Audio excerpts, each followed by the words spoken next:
ඒ වගේම ඇමරිකාවේ සිට සම්බන්ධ වෙන අයට සුබ රාත්‍රියක්. ඒ වගේම ඕස්ට්‍රේලියාව නවසීලන්තය ප්‍රදේශවලින් සම්බන්ධ වෙන සියලුම සහෘදයින්ට අපි සුබ මධ්‍යහනයක් සවසක් වේවා කියලා අපි ආරම්භයේදීම ප්‍රාර්ථනා කරනවා. මෙම වැඩසටහන 43 සේනාංකය විසින් සංවිධානය කරන්නේ දැනටමත් අපි දීර්ඝ කාලයක් තිස්සේ රටේ ප්‍රතිපත්තිමය සාකච්ඡාවක් ගොඩනැගිය යුතුයි කියන අරමුණෙන් යුතුවයි. මේ අද දවසේ ඔබ සහභාගී වෙන්නේ රජය විසින් කැබිනට් පත්‍රිකාවක් මගින් ඉදිරිපත් කරලා තියෙන සෙලෙන්දිවා සමාගම පිහිටවීම හා ඒ හා බැඳුණු රාජ්‍ය සම්පත් රාජ්‍ය ව්‍යවසායන් පිළිබඳව කෙරෙන කතිකාවට මුලපිරීමක් හැටියට අද දින අද අපිත් එක්ක මෙම සංවාදයට මුල පුරන්නට සහභාගී වෙනවා නාගරික සංවර්ධන අධිකාරියේ හිටපු සභාපති වාස්තු විද්‍යාඥ ජගත් මුණසිංහ මහත්මයා අපි එතුමාගෙන් බොහෝ දුරට සාකච්ඡා කරන්න බලාපොරොත්තු වෙන්නේ එතුමා නාගරික සංවර්ධන අධිකාරියේ සභාපති හැටියට ඉන්න කාලේ කොළඹ නගර සැලැස්මක් තිබුණා. ඒ නගර සැලැස්ම ඇතුළට එම විශේෂයෙන්ම මේ සෙලෙන්දිවා වැඩසටහන සම්බන්ධයෙන් හඳුනාගෙන ඇති කොළඹ ප්‍රදේශයේ දේපල රාජ්‍ය දේපල කොයි විදියටද සැලසුම් කරලා තිබුණේ මෙම වැඩසටහන තුළ කොයි විදියටද එම රාජ්‍ය දේපල වලට අත්වෙන ඉරණම කුමක්ද කියලා. ඒ වගේම අපිත් එක්ක සම්බන්ධ වෙනවා නාගරික සංවර්ධන අධිකාරියේ හිටපු සාමාන්‍ය අධිකාරී ඉංජිනේරු සුමේද රත්නායක මහත්මයා. එතුමා සාමාන්‍ය අධිකාරිය හැටියට එම වැඩපිළිවෙල ක්‍රියාත්මක කරන්නට මුල් වුණා. ඒ වගේම සෙලෙන්දිවා වැඩසටහන ක්‍රියාත්මක කිරීම තුළ එම රාජ්‍ය දේපළවල අනාගතය පිළිබඳව අපි එතුමාගෙන් කරුණු දැනගන්නට කැමැති. විශේෂයෙන්ම අපිත් එක්ක සම්බන්ධ වෙනවා හිටපු මහා නගර සහ බස්නාහිර පළාත් සංවර්ධන පිළිබඳ හිටපු ඇමති පාර්ලිමේන්තු මන්ත්‍රී පාටලි චම්පිකරණවක මැතිතුමා. අපි බොහෝ දුරට එතුමත් එක්ක සාකච්ඡා කරන්නට බලාපොරොත්තු වෙන්නේ සාර්ව ආර්ථිකයත් එක්ක මෙම ප්‍රශ්නය ගැට ගැහෙන හැටි, ඒ වගේම පොලිටිකල් ඉකොනොමි එක දේශපාලන ආර්ථිකය තුල අද ඇති වෙලා තියෙන තත්ත්වය තුල රජයට මෙවැනි වැඩපිළිවෙලක් ක්‍රියාත්මක නොකර ඉන්න පුළුවන් යනාදී ප්‍රශ්න පිළිබඳව. මෙම වැඩසටහන අපි බලාපොරොත්තු වෙනවා විනාඩි 75ක් විතර කාලයක්. ඒ කියන්නේ පැයකුත් විනාඩි 15ක කාලයකට සීමා කරන්නට එම වැඩසටහන තුල පළමුව අපේ සම්පත්දායකයන් තිදෙනා කරුණු ඉදිරිපත් කරයි පිළිවෙලින්.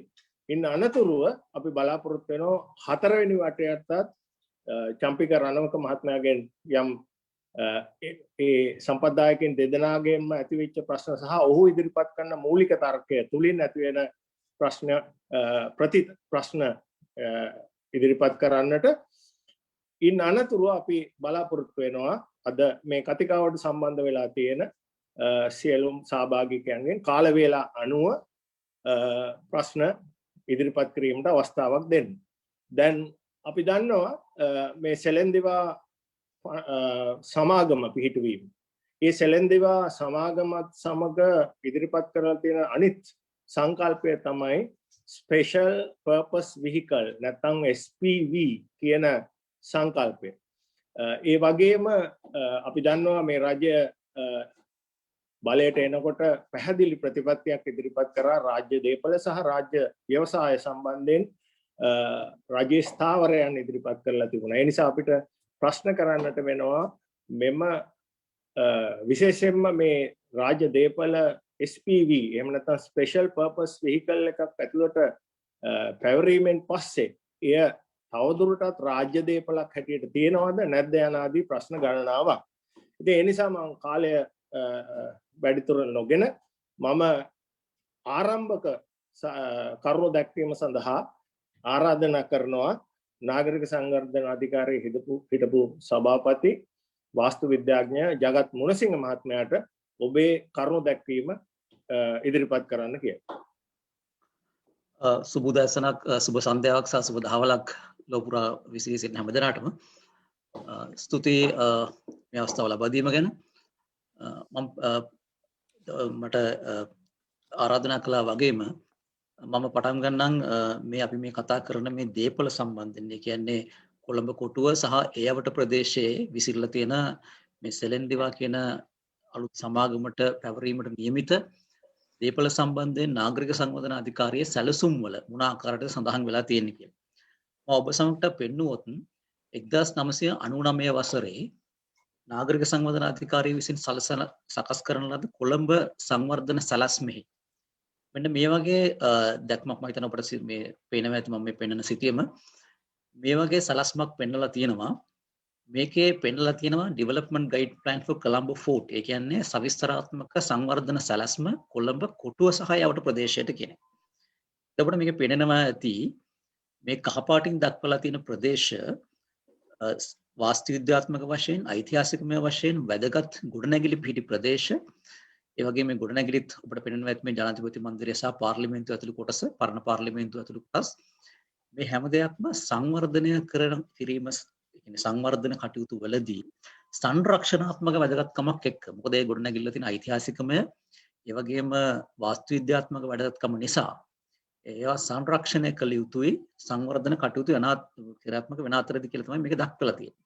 එතකොට මේ සඳහා සංවර්ධන කිරීමට සඳහා ගයිඩ් එකක්, ඒ කියන්නේ දැක්මක් මොන විදිහට කළ යුත්තේ කියන එකත් මේ සැලැස්මේ දක්වලා තියෙනවා. මේ කොළඹ කොටුව ප්‍රදේශයේ මේ ප්‍රදේශයට අයත් වෙන ගොඩනැගිලි 76ක් පමණ මේ ලයිස්තුවක් තියෙනවා දක්වලා මේ සැලැස්මෙන්. එතකොට දැන් මේ ගොඩනැගිලි සියල්ලකම තියෙන ඒ වාස්තු විද්‍යාත්මක පෞරාණික වටිනාකම නිසා යම්කිසි සැලසුමක් කරනවා නම් යම්කිසි සංවර්ධන කටයුත්තක් කරනවා නම් ඒවායේ ඒ ලංකාවේ තියෙන පුරාවිද්‍යා පනත අනුව ඒ කියන්නේ පුරාවිද්‍යා දෙපාර්තමේන්තුව මගින් තවමත් ගැසට් කළ නොතිබුණත් අපි දන්නවා දැන් අර කුරුණෑගල ප්‍රදේශයේම ප්‍රසිද්ධියක් ඇති වුණා මේක නගර සංවර්ධන අඳුර ඒ ඇතිවෙච්ච පරණ මාලිගාවක් සම්බන්ධයෙන් නාගරික සංවර්ධන අධිකාරිය ඒ ලයිස්තුවේ දක්වලා තිබ්බත් ඒක පුරාවිද්‍යා දෙපාර්තමේන්තුවේ යම්කිසි ක්‍රියා කරන ආකාරයේ ඔවුන්ගේ පසුබෑමක් නිසා ඒවා පුරාවිද්‍යා පනත අනුව ඒවා ඩික්ලෙයාර් කරලා තිබුණේ නැහැ. මෙන්න මේ සම්බන්ධයෙන් ගත්තහම මෙතන මේ තියෙන සමහර ගොඩනැගිලි පමණයි. මේ හැම ගොඩනැගිල්ලක්ම මේ ලයිස්තුවේ දක්වලා තියෙන සීල ගොඩනැගිලි දැනටමත් පුරාවිද්‍යා දෙපාර්තමේන්තුවෙන් ඒ සංරක්ෂණ ලයිස්තුවට ඇතුළත් කරලා නැහැ. නමුත් නාගරික සංවර්ධන අධිකාරිය විසින් මේවා හඳුනාගෙන, ඒ කියන්නේ 1999 වසරේ පවා හඳුනාගෙන මේවා සංරක්ෂණය කළ යුතු ඓතිහාසිකමය වශයෙන්, වාස්තු විද්‍යාත්මක වශයෙන් වැදගත් ගොඩනැගිලි වශයෙන් දක්වලා තියෙනවා. එතකොට මෙතනින් එහාට එනකොට මේ සැලැස්ම වෙනස් වුණේ නැහැ. මෙතනින් එහාටත් ඒ කොළඹ නගරයේ සංවර්ධන කටයුතු සම්බන්ධයෙන් ඊට පස්සෙත් වසර 2000 දී ඊළඟට අපි නගර සංවර්ධන අධිකාරිය මෙහෙවනකොට ඒ කියන්නේ වසර 2016 ඉඳලා 19 වෙනකනුත් සංවර්ධන සැලසුම් සකස් කළා. දැනට කොළඹ නගරයේ තියෙන අවසාන සැලැස්ම තියෙන 2019 වර්ෂයේ ගැසට් එකකින් ප්‍රකාශිතපත් කරපු සැලැස්ම. ඒ සැලැස්මෙත් දක්වලා තියෙනවා මේ කියන ප්‍රදේශයේ මේ කියන ගොඩනැගිලි මේ පෞරාණික වටිනාකම් සහිතව සංරක්ෂණය කළ යුතුයි කියලා. හැබැයි සංවර්ධනය යන අතරේ මොකද අපි දන්නවා මේ ගොඩනැගිලි වල දැනට පවත්වාගෙන යන ආයතන වලට ඒ ගොඩනැගිලි සංරක්ෂණය කිරීමේ හැකියාවක් නැහැ. මොකද ඒ ආයතන වල තියෙන ඒ කියන්නේ මූල්‍යමය වශයෙන් මේවට යන වියදම ඒ වගේම ඒ අදාළ දීලා තියෙන විශේෂයෙන් පොලිසිය වගේ ආයතන වලට මේ ගොඩනැගිලි වල භාවිතයේදී ඔවුන්ගේ කාර්යය සඳහා ගොඩනැගිලි යොදා ගැනීමේ යම් ප්‍රශ්නකාරී තත්ත්වයන් තියෙන නිසා ඒ සංරක්ෂණ වටිනාකමක් සහිතව ගොඩනැගිලි පවත්වාගෙන යාමේ හැකියාවක් නැහැ. ඉතින් ඒ අනුව නාගරික සංවර්ධන අධිකාරිය පවා අඳුරාගෙන තිබුණා මේ ගොඩනැගිලි යම්කිසි අපි කියන ප්‍රතිභාවිතයක්. ඒ කියන්නේ මේ සංරක්ෂණාත්මක වැදගත්කමත් එක්කම ප්‍රතිභාවිතයක් සඳහා යෙදුවිය යුතුයි කියලා. ඒ යෙදුවිය යුතු ආකාරය පිළිබඳව තමයි දැන් මෙතන ප්‍රශ්නේ පැන නගින්නේ.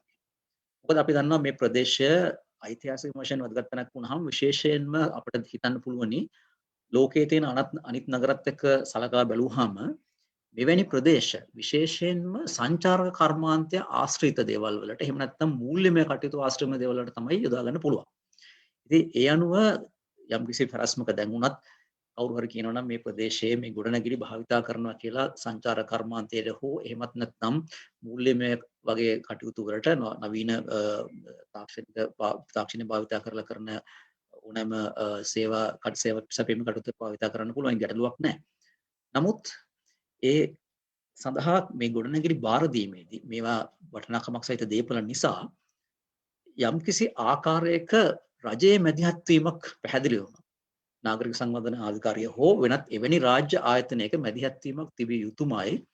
මොකද අපි දන්නවා කරුණු තුනක් සම්බන්ධයෙන් නාගරික සංවර්ධන අධිකාරිය දැනගෙන හිටිය කරුණු තුනක් සම්බන්ධයෙන් ප්‍රශ්න මතුවෙන්න පුළුවන් කියලා. පළවෙනිම එක තමයි මේක රාජ්‍ය ආයතනයක කියන්නේ නාගරික සංවර්ධන අධිකාරිය වගේ මෙවැනි ව්‍යාපෘති කරලා අත්දැකීම් තියෙන පළපුරුද්ද තියෙන ආයතනයකින් මේක කෙරුවොත් මේවා එහෙම යම් කිසි කෙනෙකුට පෞද්ගලික ආයෝජනයක සඳහා ආයෝජකයෙකුට හෝ භාවිතාවක් සඳහා පැවරුවොත් ඔවුන්ට හැකියාව තියෙනවා මේක නියාමනය කරන්න ඒ අවශ්‍යතාවය රැකෙන විදියට. දෙවෙනි කාරණාව තමයි අපි දන්නවා දැන් ඔය 2012 වගේ වසරේදී කොම්පඤ්ඤවේදී ප්‍රදේශෙත් යම්කිසි අර ටාටා සමාගමත් සමග ඇති කරගත් ගිවිසුමක් නිසා කරන්නට යන සංවර්ධනයකදී එතන තියෙන අර සොයිසා බිල්ඩිම කියලා අපි කියන පරණ ගොඩනැගිල්ලක් සංරක්ෂණ සම්බන්ධයෙන් ලොකු ප්‍රශ්න මතුවුණා. මොකද ඒ අවස්ථාවේදී ඒ වගේ පුරාවිද්‍යාත්මක වටිනාකම් සහිත ප්‍රදේශ ඒවා එහෙම අඳුරාගන්නේ නැතුව නිකම්ම ඉඩමේ වටිනාකම් විතරක් බලලා සංවර්ධන ව්‍යාපෘතියකට ඒ ටාටා සමාගම සමග ගිවිසුමක් අත්සන් කර ගැනීම නිසා ලොකු විරෝධයක් මතුවුණා ගොඩනැගිල්ල කඩා දැමීමට. ඒ වගේම ඒ ගොඩනැගිල්ල කඩා දැම්මොත් ඇත්තෙම අපි වුණත් වාස්තු විද්‍යාඥ වශයෙන් ඒකට සාමාන්‍යයෙන් අපේ කැමැත්තක් නැහැ. ගොඩනැගිල්ල ඉතින් අයින් කරනවට ගොඩනැගිල්ල අයින් කරත් අපි යෝජනා කළේ ඒ අදාළ සමාගම ටාටා සමාගමට හරි අපි පිළිගත් පුරාවිද්‍යාත්මක ක්‍රම සංරක්ෂණ ක්‍රමවේද අනුව මේ ගොඩනැගිල්ල ප්‍රතිනිර්මාණය කරන්න. කරලා ඔවුන්ගේ සංවර්ධනයට මේක ඇතුළත් කරන්න. එතකොට ඔවුන්ගේ ගොඩනැගිල්ලේ කොටසක් විදිහට මේක පාවිච්චි කරන්න පුළුවන්. නමුත් අර කියන ආකේඩ් පුද්ගලයන් කියන්නේ මේ පොදු ජනතාව සඳහා පොදු ප්‍රදේශයක් වශයෙන් පවත්වාගෙන යන්න පුළුවන් මේ ප්‍රදේශය එහෙම පවත්වාගෙන යන්න කියලා. ඉතින් මේ කොළඹ කොටුව ප්‍රදේශයේ මේ තියෙන ගොඩනැගිලි වලත් මේ ප්‍රදේශයේත් එහෙම ලොකු ආකේඩ් එකක්. ඒ කියන්නේ මහ ජනතාවගේ ප්‍රයෝජන සඳහා ගන්න පුළුවන් සාමාන්‍ය පොදු ජනතාව සඳහා විවෘත ලොකු ප්‍රදේශයක් තියෙනවා. අපි කියන ආකේඩ් එකක් කියලා. ඒ කියන්නේ ගොඩනැගිල්ල ඇතුළෙන් දිවෙන මේ කොරිඩෝවක් වගේ එකක් තියෙනවා. ඉතින් අන්න ඒ වගේ දේවල් සහ ගොඩනැගිල්ල වාස්තු විද්‍යාත්මක වටිනාකම්. ඉතින් මේ සියල්ලම සලකලා බැලුවාම මේක පෞද්ගලික ආයතනයකට නාගරික සංවර්ධන අධිකාරියේ මැදිහත් වීමකින් තොරව ලබා දුනහොත් ඒ කියන සංරක්ෂණාත්මක වටිනාකම් ඒ පොදු ප්‍රදේශයේ විදිහටම රැකෙයිද කියන එක පිළිබඳව ප්‍රශ්නයක් තියෙන නිසා තමයි නිතරම නාගරික සංවර්ධන අධිකාරිය පවසා සිටියේ ඔවුන්ගේ මැදිහත් වීමට තිබිය යුතුයි කියලා. ඒ නිසා මේ මට මේ අවසාන වශයෙන් කියන්න තියෙන්නේ මේක නාගරික සංවර්ධන අධිකාරිය යටතේ මේ කාර්ය සිදු වුණා නම් මේක කිසිම අපිට ගැටලුවක් ඇති වෙන්න හේතුවක් නැහැ. මොකද අපි පිළිගන්නවා මේ වගේ අභාවිත අඩු භාවිතය උණ භාවිතයෙන් පවතින යම් දේපල තියෙනවා නම් ඒවා ප්‍රතිභාවිතයන් සඳහා යොමු කළ යුතුයි. ඒ වගේම මේ ප්‍රතිභාවිතයන් සඳහා යොමු කිරීමේදී රජයට මේ සඳහා කෙලින්ම ආයෝජනය කිරීමට අපහසු නම් සුදුසු ආයෝජකයන් තෝරාපත් කරගන්න පුළුවන්. හැබැයි තෝරා ගැනීම පත්‍රයේ ක්‍රමවේදෙත් පාරදර්ශභාවයක් තියෙන්න ඕනේ. හැමදාටම දකින්න පුළුවන් වෙන්න ඕනේ මේ කවුද මේක කරන්නේ. ඒ වගේම නාගරික සංවර්ධන අධිකාරිය හෝ එවැනි ආයතනයකට මේකේ නියාමන හැකියාව තියෙනවා. එහෙම තමයි දිගටම මේ ප්‍රතිපත්තිය ක්‍රියාත්මක වුණේ.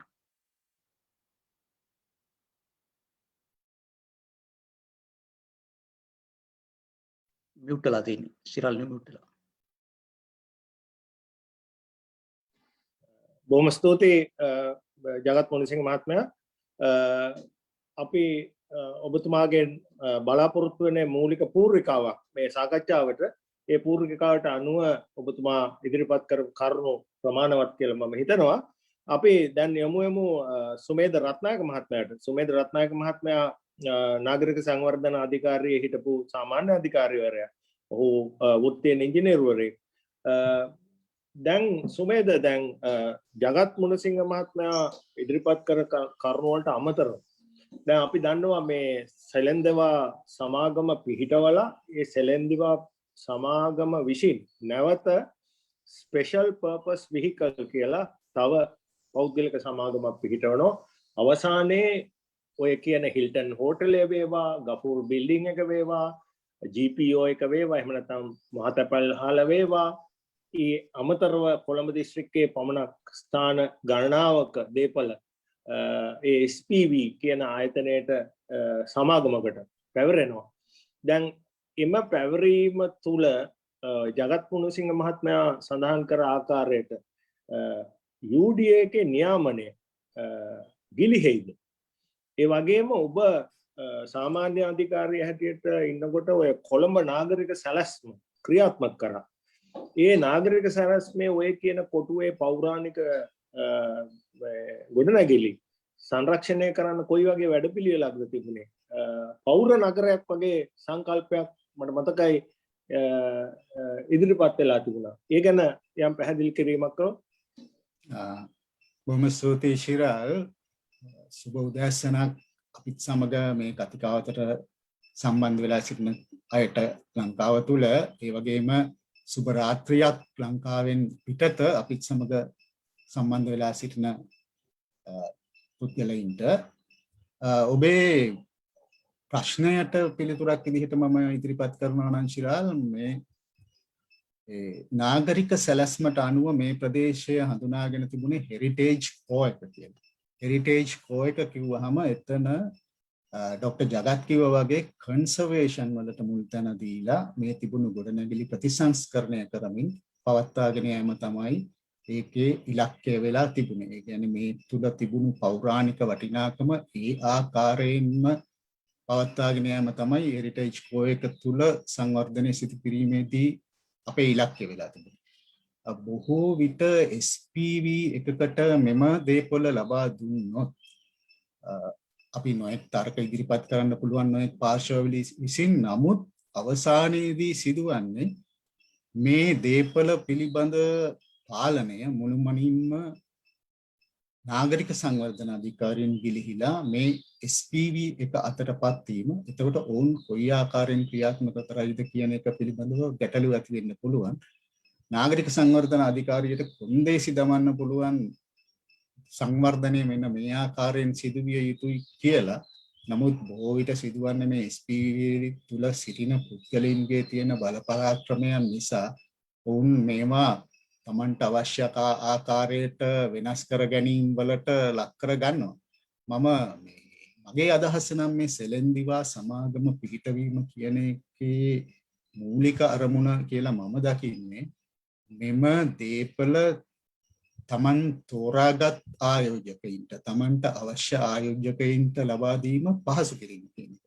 මම එහෙම කියන්නේ සාමාන්‍යයෙන් නාගරික සංවර්ධන අධිකාරිය විසින් යම්කිසි දේපළක් බද්දට දෙනවා නම්, ඉඩමක් හෝ ගොඩනැගිල්ලක්, ඒ තුල තියෙනවා process එකක්, ලොකු ක්‍රියාවලියක්. ඒක තමයි මුලින්ම මේ අපේ ඉදිරිපත් කරන නාගරික සංවර්ධන අධිකාරිය විසින් ඉදිරිපත් කරන සැලැස්ම, නැත්නම් ඒ ප්‍රොපෝසල් එක, මේක යම්කිසි ආයෝජකයෙකුට දීම සඳහා නාගරික සංවර්ධන අධිකාරිය කළමනාකරණ මණ්ඩල අනුමැතියට ලක් කරගන්නවා.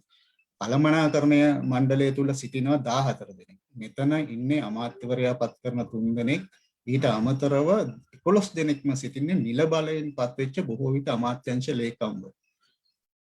එවැනි තැනකදී ප්‍රොපෝසල් එකක් සම්මත කර ගැනීම ඉතාමත් ඒ පිළිබඳව අධ්‍යයනයකින් තමයි සිද්ධ වෙන්නේ. ඊට පස්සේ මේක කැබිනට් එකට යන්න ඕනේ. කැබිනට් එකට ගිහිල්ලා කැබිනට් එකේ අනුමැතිය ලබා ගන්න ඕනේ. එතනින් පස්සේ තමයි මේක ඉම්ප්ලිමන්ට් කරන්න පුළුවන් වෙන්නේ. නමුත් මේ සෙලෙන්දිවා කියන සමාගම අපිට දැනට තිබෙන තොරතුරු අනුව 5 දෙනෙකුගේ බෝඩ් ඔෆ් මැනේජ්මන්ට් එකකින්, කළමනාකරණ මණ්ඩලයකින් තමයි සමන්විත වෙලා තියෙන්නේ. ඒක තුල ට්‍රෙෂරියේ 3 දෙනෙක් සහ අමාත්‍යවරයා පත් කරන 5 දෙනෙක් සිටිනවා. ඒ නිසා මම හිතනවා මේ ප්‍රොපෝසල් එකක් ඉදිරියට ගෙන යාම කියන එක නාගරික සංවර්ධන අධිකාරියේ කළමනාකරණ මණ්ඩලයට වඩා ඉතා පහසුවෙන් කරන්න පුළුවන් වෙනවා මේ සෙලෙන්දිවා වගේ ආයතනයක් තුලදී. දෙවෙනි කාරණේ මම දැක්කා මේ ළඟදී මේ රාජ්‍යයේ එක්තරා අමාත්‍යංශ ලේකම්වරයෙක් කියලා තියෙනවා මේ ස්ට්‍රැටජික් ඉන්වෙස්ටර්ස්ලා රටට ගෙන්නන්න නම් ටෙන්ඩර් කැඳවීම මගින් හෝ මේ නාගරික සංවර්ධන අධිකාරිය ක්‍රියාදාමය තුළින් ඉතා අපහසුයි. නමුත් අපි හැරිලා බැලුවොත් අතීතය දිහා ලංකාවේ සිද්ධ වෙච්ච urban development project ගත්තහම විශාල පරිමාණයක, උදාහරණයකට ගමු මේ ඉචිලන් ස්ක්වෙයාර් එක, ඔය ලෝක වෙළඳ මධ්‍යස්ථානයේ හදලා තියෙන ඉචිලන් ස්ක්වෙයාර් එක BOC head office එක තියෙන, ඒ වගේම කොමර්ෂල් සහ රෙසිඩෙන්ෂල් ටවර් 8ක් එක්කාව ලොකු ඩෙවලොප්මන්ට් එකක් වෙන හැව්ලොක් සිටි එක, මේ මෑතකදී විවෘත කරනු ලැබූ අල්ටයා එක, එතන තියෙන කැපිටල් රෙසිඩෙන්සිස්, කොළඹ සිටි සෙන්ටර් වගේ ඒ සියලුම දේවල් මේ නාගරික සංවර්ධන අධිකාරිය විසින් ඍජුවම තමයි මේ සංවර්ධනය කිරීම සිද්ධ කරලා තියෙන්නේ. ඒ නිසා මේ නාගරික සංවර්ධන අධිකාරිය නැතුව ස්ට්‍රැටජික් ඉන්වෙස්ටර්ස්ලා ගේන්න අවශ්‍යයි වෙනත් SPVs කියන එක ගැන මගේ නම් එකඟතාවයක් නැහැ. වඩාත්ම අවශ්‍ය වෙන්නේ නිවැරදි හැකියාව තියෙන ආයෝජන හැකියාව තියෙන ඉන්වෙස්ටර්ව හඳුනාගෙන ඒ ඉන්වෙස්ටර් ෆැසිලිටේට් කරන එක මිස ඒ ඉන්වෙස්ටර් UD එක හරහාද ෆැසිලිටේට් කරන්නේ නැත්නම් SPV එකක් හරහාද ෆැසිලිටේට් කරන්නේ කියන එක තරම් වැදගත් වෙන්නේ නැහැ. මම උදාහරණ කිහිපයක් කියන්නම්. අපි නාගරික සංවර්ධන අධිකාරියට යන වෙලාවේදී ඔය නාගරික පුනර්ජීවන ව්‍යාපෘතිය කොළඹ අඩු පහසුකම් නිවාස හිමියන්ට නිවාස ලබා දීම සඳහා කරගෙන යන ව්‍යාපෘතිය, ඒ ව්‍යාපෘතියේ සියලුම ව්‍යාපෘති පහේ negotiated contracts විදියට තමයි දීලා තිබෙන්නේ. මෙතනදී ලංකාව තුළ සිටින කොන්ත්‍රාත්කරුවන්ට ලබා දුන්නු ව්‍යාපෘති බොහොම අමාරුවෙන් හෝ ඔවුන් කරගෙන යමින් සම්පූර්ණ කරා. මොකද ඔවුන්ට මේ ලංකාවේ කන්ස්ට්‍රක්ෂන් ඉන්ඩස්ට්‍රි එකේ ඉන්න ඒ අවශ්‍යතාවය සිටින නිසා. නමුත් මේ ව්‍යාපෘති වලින් බොහොමයක් ලබා දීලා තිබුණා විදේශ කොන්ත්‍රාත්කරුවන්ට. මම උදාහරණ කිහිපයක් කියනවා නම් ඔය ඔරුගොඩවත්තේ දැන් මධ්‍යම පාන්තික නිවාස යෝජනා ක්‍රමය කරගෙන යන ඉඩම ස්කන්දා පටේල් කියන ඉන්දියානු සමාගමකට දීලා තිබුණා. ඒත් unsolicited proposal එක. ඒ වගේම කොළඹගේ මාවතේ දීලා තිබුණා JIST කියලා චයිනීස් සමාගමක් සහ චීන සමාගමක් සහ HRL Homes කියලා සමාගමකට, තවත් IVRCL කියලා ඉන්දියානු සමාගමකට දීලා තිබුණා කෙවල් 4000ක් හදන්න. ඔවුන් දැන් මාලිගාවත්තේ ඉදිකිරීම කරගෙන යනවා. කෙවල් පොළොන්නරුවේ 120ක් හදනවා. ඒ කියන්නේ මොවුන්ගේ 4000 අපිට සිද්ධ වුණා 600කට අඩු කරන්න ඔවුන්ගේ කැපැසිටි එක දැක්කයින් පස්සේ. ඒ 600ට අඩු කරලා අපිට සිද්ධ වුණා මහජන බැංකුව හරහා බැංක් ගැරන්ටි එකක් අරන් දෙන්න මොවුන්ට මේ ඉදිකිරීම ඉදිරියට කරගෙන යාම සඳහා. දැන් මම මුලින් කිව්වා ස්කන්දා පතෙල්ලා සහ චීන සමාගම ඔවුන් දෙගොල්ලන්ම ඉවත් වෙලා ගියා මේ කොන්ත්‍රාත්තු වලින්. අපි ටර්මිනේට් කරා ස්කන්දා පතෙල්ලාව. ඒ වගේම තවත් කොන්ත්‍රාත්තුවක් මේ කොළඹගේ මාවතේ දීලා තිබුණා වෙන්කටේශ්වර ග්ලෝබල් කන්ස්ට්‍රක්ෂන් කියලා සමාගමකට. ඒ සමාගම අඩුම වශයෙන් ව්‍යාපෘති ආරම්භ කරේවත් නැහැ. I think ඔය වගේම තමයි ડોક્ટર ජගත් ගත්ත උදාහරණය ඔය කොම්පඤ්ඤ වීදියේ ප්‍රදේශයේ තිබුණු ඉඩම් දෙකක් ලබා දීලා තිබුණා මේ වගේම negotiated contracts වලින් unsolicited proposals වලින් හඳුනාගත්ත ආයෝජකයන්ට. ඒකෙන් එක ව්‍යාපෘතියක් දැන් අවුරුදු 9ක් තිස්සේ තවමත් කරගෙන යනවා. ඊටාම අමාරුවෙන්. අනිත් ව්‍යාපෘතිය තමයි ඔය ටාටා රියල් ස්ටේට් එකට දීලා තිබුණු මේ සොයිසා බිල්ඩින් එක ගැන ડોક્ટર ජගත් කියපු එක. ඔවුන් ඒ ගොඩනැගිල්ල ඉදිකිරීමෙන් පසු අඩු පහසුකම් නිවාස අයට ගොඩනැගිල්ල ඉදිකිරීමෙන් පසු ඔවුන් අර ඉඩමේ කරන්නට තිබුණු උන්ට අද බාර දුන්න අක්කර 4 ඉඩමේ කරන්න තිබුණු කොමර්ෂල් ඩෙවලොප්මන්ට් එක කරන්නේ නැතුව දැන් අතහැරලා තිබුණා.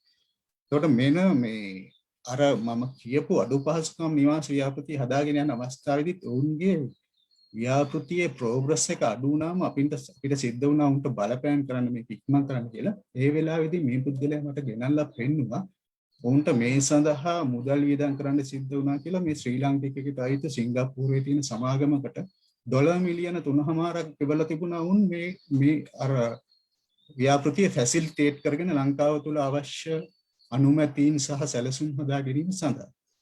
ඉතින් මං දකින්නේ මෙන්න මේ වගේ නාගරික සංවර්ධන අධිකාරිය හරහා ඍජුව ව්‍යාපෘති කරන්නේ නැතුව මේ වගේ කම්පැනි හදා ගැනීම තුළින් මේ අපේ තිබෙන හෙරිටේජ් කෝ එකේ තිබෙන මේ වටිනා දේපල අර ඒජන්තයින් හරහා එන ඒ හැකියාව නැති ආයෝජකයින් අතට යෑමේ ඉඩකඩක් තියෙනවා. ඒ නිසා මං හිතනවා මේ ක්‍රමවේද අපි පිළිගන්න අපි නාගරික සංවර්ධන අධිකාරියේ සිටිනකොට අපි මේ ආයෝජන අවස්ථා හැඳවලා ඔය අල්ටෙයා එක ළඟ එහා පැත්තේ අක්කර 6ක ඉඩමකට ආවා ෂැන්ග්‍රිලා. ඔවුන් ඇවිල්ලා එතන ඩොලර් මිලියන 485ක් ආයෝජනය කරන්න එකතු වෙච්ච ව්‍යාපෘතියකට ආවා.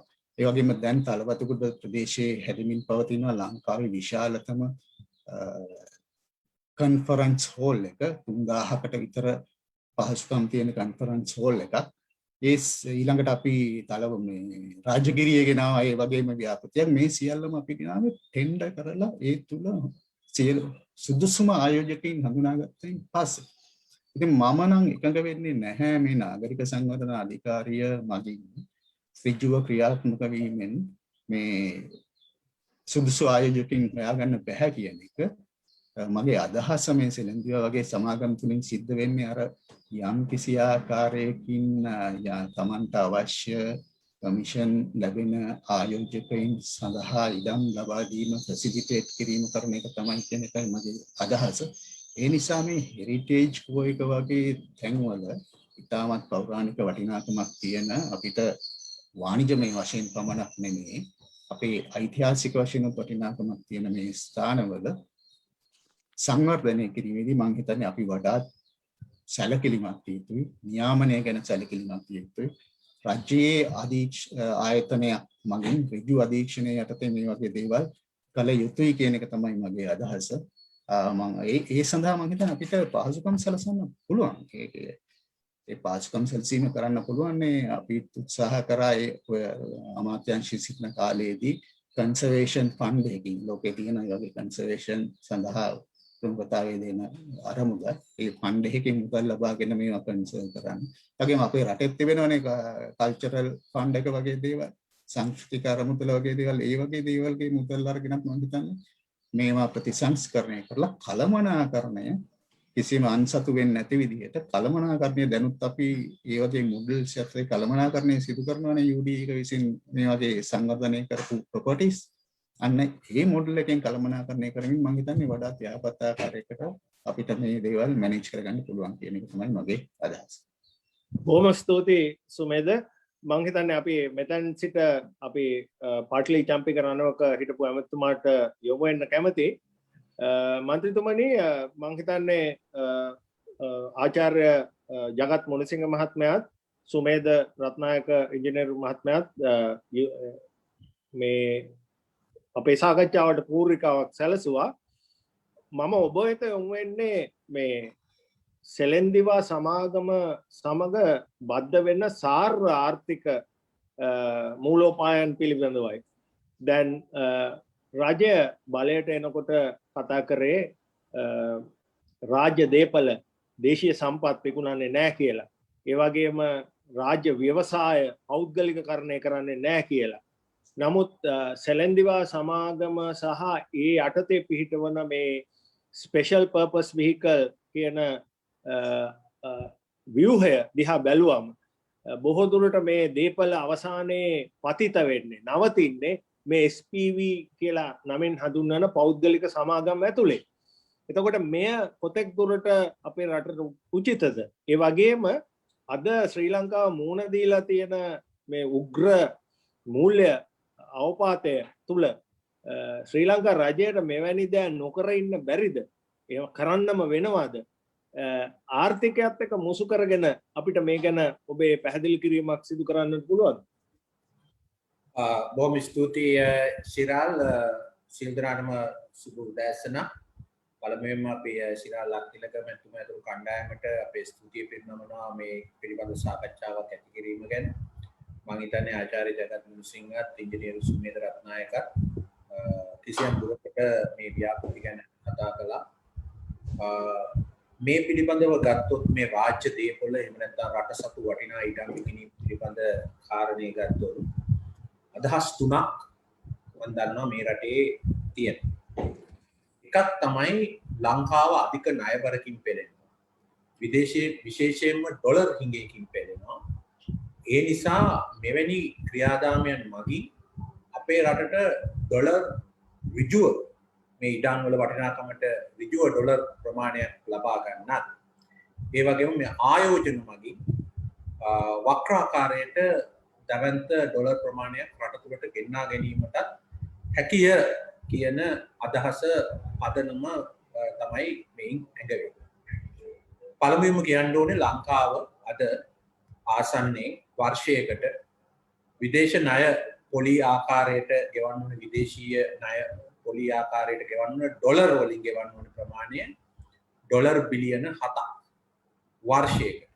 ඒ අනුව ගෝඨාභය රාජපක්ෂ මහත්මයාගේ මේ ඉදිරි කාලය තුල මේ ප්‍රමාණය තව වැඩි වෙනවා. මොකද දිනෙන් දින විවිධ රටවලින් අතමාරු ඒ කියන්නේ 6 මාසෙන් 3 මාසෙන් වර්ෂයෙන් ගෙවන්න ඕන අතමාරු ලබා ගන්නවා ඒවා අවසානයේ ඊළඟ අවුරුද්දට එකතු වෙනවා මේ විදිහට ගත්තම අපි සාමාන්‍යයෙන් ගත්තොත් මම හිතනවා 2022 23 24 කියන එතුමාගේ දූර කාලය ඇතුළත ඩොලර් බිලියන 20ක් පමණ අපිට අවශ්‍යයි මේ රටේ මේ ණය ආපසු ගෙවීමේ ක්‍රියාවලිය. දැන් අපි ගත්තොත් ඔය කොටුව ප්‍රදේශයේ වටිනාම ප්‍රදේශයක් වුණත් තාමත් ඉඩම් පර්චේස් එකක් සාමාන්‍යයෙන් වැඩිම මිලකට ගියත් ලක්ෂ 200කට පමණ යන්නේ. දැන් ඒක සෑහෙන දුරට පාලනය වෙලා තියෙන්නේ. මොකද පෝට් සිටි ව්‍යාපෘතිය යටතේ හෙක්ටයාර 275ක් කිසි ඉඩමක් කිසි ප්‍රශ්නයක් නැති ඉඩමක් සමාජ ගැටලු නැති ඉඩමක් විවෘත වෙලා තියෙනවා වෙළඳපොලේ.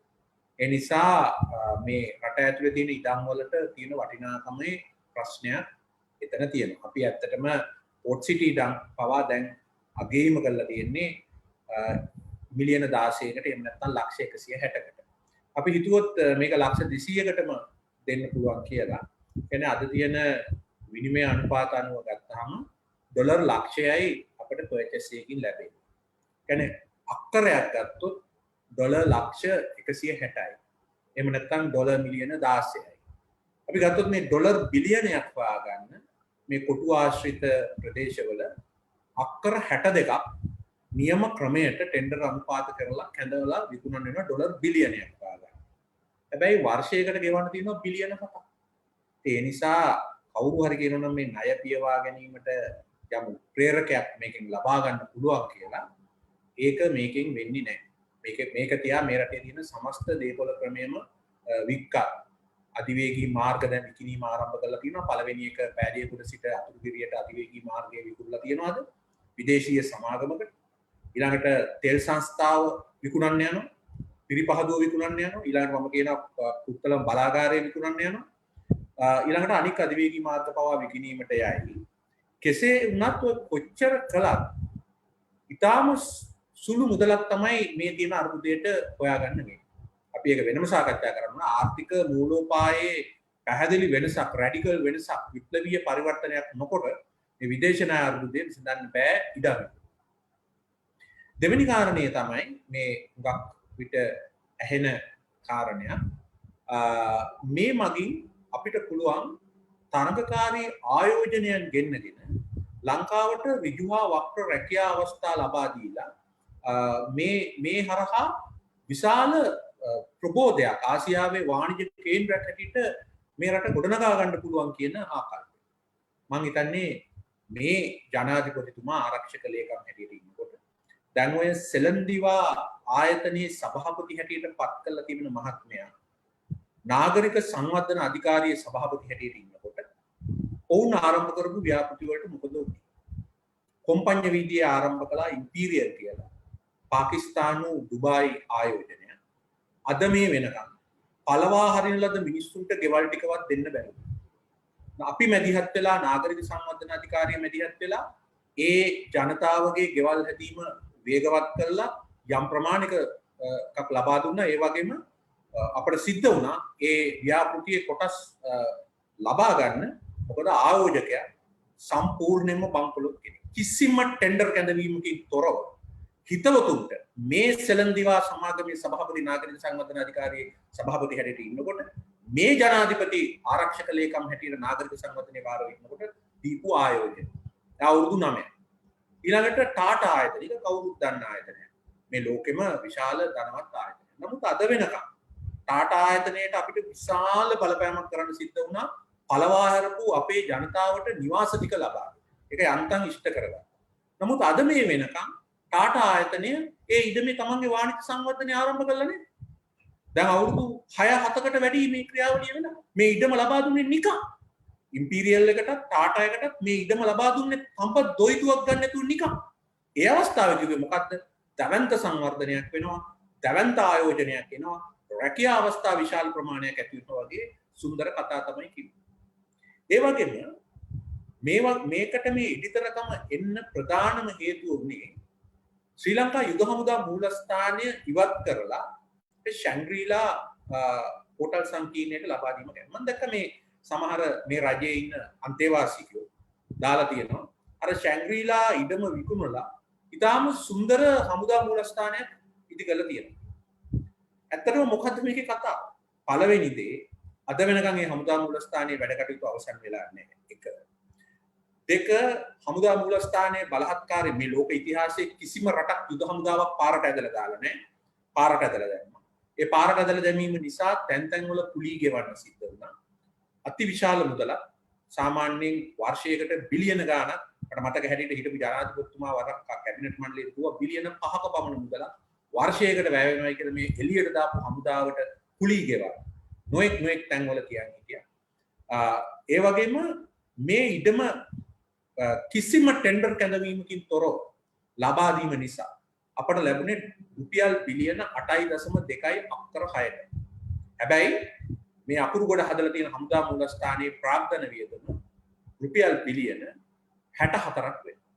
ඒ වගේම වාර්ෂිකව මේ ගොඩනැගිල්ල නඩත්තු කරන්න වායු සමනය, ජලය, අනිකුත් දෑ නඩත්තු කිරීම වලට අනිවාර්යයෙන්ම තවත් රුපියල් බිලියන 5කට ආසන්න මුදලක් වැය වෙන බව වාර්තා වෙනවා. ඉතින් මේ වගේ දේවල් තමයි මේ සිද්ධ කරන්නේ. දැන් එතන අන්තිමට ශැන්ග්‍රීලා එක ගොඩනැගුවා. ඕක හොඳයි. ඒ වගේම අපේ ආණ්ඩුවත් කියන්න ඕනේ. අපි එතන අගය වැඩි කිරීමක් කළා. එතන තිබිච්ච ඒ බැසිකලි පද්ධතිය එහෙම නැත්නම් මලාපවහන පද්ධතිය කොළඹ නගරය අපි ඉවත් කළා, විධිමත් කළා. ඒ වගේම පාත්වේ එකක් එහෙම නැත්නම් ඇවිදින මන්තිරුවක් අපි කොම්පැනි විදියේ ඉඳන් ජනාධිපති ලේකම් කාර්යාලය දක්වා ඇති කරා. කොළඹ මහනගර සභාව එතනින් පාරක් දැම්මා. මේ සියල්ලෙන්ම එතන වටිනාකම වැඩි. මොකද උනේ? අපේ ආණ්ඩුවෙම ඔය කියන ශැන්ග්‍රීලා ජාවාරම් කරුටම තව අක්කර 4ක් ලබා දුන්නා. ඒ කියන්නේ මම ඉතාම කනගාටු වෙන මගේ දැඩි විරුද්ධත්වයේ මත ඒ එක ලබා දුන්නා. එතකොට මේ වයින් මොනවද වෙලා තියෙන්නේ? යම් කිසි ආයෝජනයක් කරලා ශැන්ග්‍රීලා එක ආවා. ඕ හොඳයි ට්‍රේන්. නමුත් රටේ ජනතාවට කොච්චර වන්දියක් ඒ වෙනුවෙන් ගෙවන්න වෙනවද? කොච්චර ප්‍රමාණකින් රටේ ජනතාවට ගෙවන්න වෙනවද? ඉතින් ඔය සාර්ථකයි කියලා පෙන්නන උදාහරණවල සහ මේ ජනාධිපතිවරයාම කරපු ඇතැම් ආයෝජනවල තත්ත්වය ඕකයි. ඉතින් ඒ නිසා පළවෙනි දේ තමයි තරඟකාරී පදනමින් වංචාකාරයෝ නොවන පිරිස කැඳවා ගැනීම තුළින් පමණමයි මේ මෙවැනි දෑවලදී අපිට නියම ආයෝජකයා හොයාගන්න පුළුවන් වෙන්නේ. ඒ වගේම නිසි සංවර්ධනය සිද්ධ කරගන්න පුළුවන්.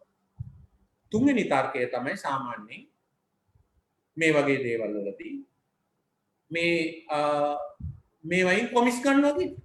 දැන් ශැන්ග්‍රීලා ඉඩමින් අපි දන්නවා කවුරුත් දන්නවා තංගල්ල බේ හොටල් එක මිලදී ගන්න සහ තවත් දේපොළ මිලදී ගැනීම සඳහා විශාල අතමාරුවක් වුණයි කියලා රටේ සුප්‍රකට ව්‍යාපාරිකයෙක් අධිකරණයට ගිහිල්ලා කිව්වා. ඒ වගේම හමුදා මූලස්ථානයේ ඉදිකිරීම් කටයුතු වලදී ලබාගත් මුදලින් එහි ප්‍රධාන වාස්තු විද්‍යාඥයා ඔහු 3%ක් ලබා ගත්තා. මේ බිලියන 64. ඒවා වැය කරලා රටේ ප්‍රධාන පෙළේ රාජපක්ෂ පවුලේ සමාජිකයෙකුට මාතරින්, මල්වාණින්, ඒ වගේම ගම්පහෙන් දේපොළ මිලදී ගැනීමට ගියයි කියලා ඔප්පු වෙච්ච කාරණා. මේ තව ඔප්පු නොවිච්ච කාරණා කොච්චරද කියලා අපි දන්නේ නැහැ. එතකොට ඔය කිව්වා වගේම ටාටා සමාගම කියන්නේ බරපතල සමාගමක්. ඒ සමාගමේ දේශීය ඒජන්තය හැටියට හිටපු පුද්ගලයා මේ ආකාරයටම යම් කප්පම් මුදල් ලබා ගැනීමක් කළ විදිය ප්‍රකාශ කළා තියෙනවා. ඉතින් මේක නම් වෙන්න පුළුවන් දෙයක්. ඒ කියන්නේ දැන් අපිට පේනවා යෝධ සංවර්ධන ව්‍යාපෘති වලින් කිසිවක් කරකියා ගන්න බැරි නිසා අද ඉතාමත්ම බරපතල විදිහට අර හමුදාව පාරට දාලා කිසිම විරෝධයකින් තොරව ඒ කටයුත්ත කළා වගේ දැන් හදනවා පොලිස් මූලස්ථානයේ ඉවත් කරනවා. පොලිස් මූලස්ථානයේ ඉවත් කරනවා. මොකද අපේ සැලසුම අකුරුකොට දවන්ත හමුදා සංකීර්ණයක් ඉදි කරපු නිසා ගුවන් හමුදාව එතෙන්ට යවලා ගුවන් හමුදා ගොඩනැගිල්ල පොලිස් මූලස්ථානයේ බවට පත් කිරීම තමයි අපේ අරමුණ තිබෙන්නේ. ඒ වගේම ඒ පොලිස් මූලස්ථානයේ පිටිපස්සේ තිබුණා යුද හමුදා යන්ත්‍රෝපකරණ ගබඩාව. ඒ යන්ත්‍රෝපකරණ ගබඩා ඉදමේ මෙහෙයුම් කරන්න පුළුවන් හමුදා අනුකණ්ඩයක් පිහිටවීම තමයි අපට අවශ්‍ය.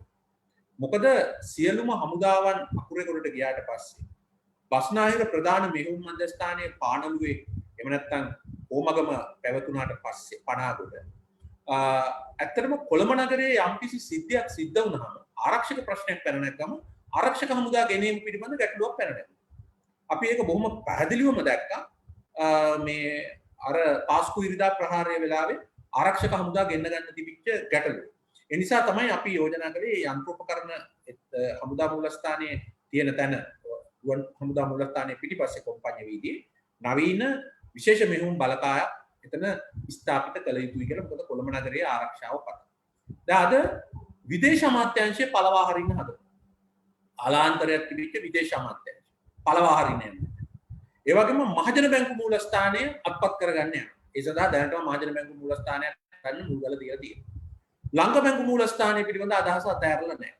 සේවක විරෝධතාවය මත තියෙනවා. අතරම දැන් ලංකා බැංකුවට තමයි ඔය ග්‍රෑන්ඩ් ඔරියන්ටල් හෝටලේ අයිති. ඒකට මේ ලංකා බැංකුවේ දේපල එක තමයි මේ විකුණන්නේ. ඊළඟ පියවර තියන්නේ ලංකා බැංකු මූලස්ථාන. ඊළඟට රහස් පොලිසිය අධි තිබෙන ඒ ආයතන ඔක්කොම අත්පිටියට ගෙනියන්න තීරණය කරලා තියෙනවා. අර සිරිමාව බණ්ඩාරනායක මැතිණිය ගේ නමින් ඇති කරලා තියෙන ඒ පොලිස් පාසල වෙනුවට පොලිස් මූලස්ථානය එතෙන්ට ගෙනියන්න. එතකොට මේ විදිහට මේ හමුදා මූලස්ථානයට දීපු බැටේ අද මහජන බැංකු මූලස්ථානයට, ගුවන් හමුදා මූලස්ථානයට, ඒ වගේම තැපැල් දෙපාර්තමේන්තු මූලස්ථානයට, ඒ වගේම විදේශ අමාත්‍යාංශයට මේ අනාදී සියලු දෙනාටම දෙන්න යන්නේ. ඉතින් ඇත්තටම මේ හරහා ආයෝජනයක් වෙයිද ක්‍රියාදාමයක් වෙයිද කියන ප්‍රශ්නේ තියෙනවා. තරඟකාරී පදනමින් ආවොත් එක්තරා දුරකට විශ්වාස කරන්න පුළුවන් ඔය කොම්පඤ්ඤ වීදියේ සිදුවන ඇතම් සංවර්ධනයන් වගේ ජෝන් කීල්ස්ලා කරපු සංවර්ධනය, ඒ වගේම අල්ටා සංවර්ධනය වැනි සංවර්ධනයක් වීමේ ඉඩකඩ තියෙනවා.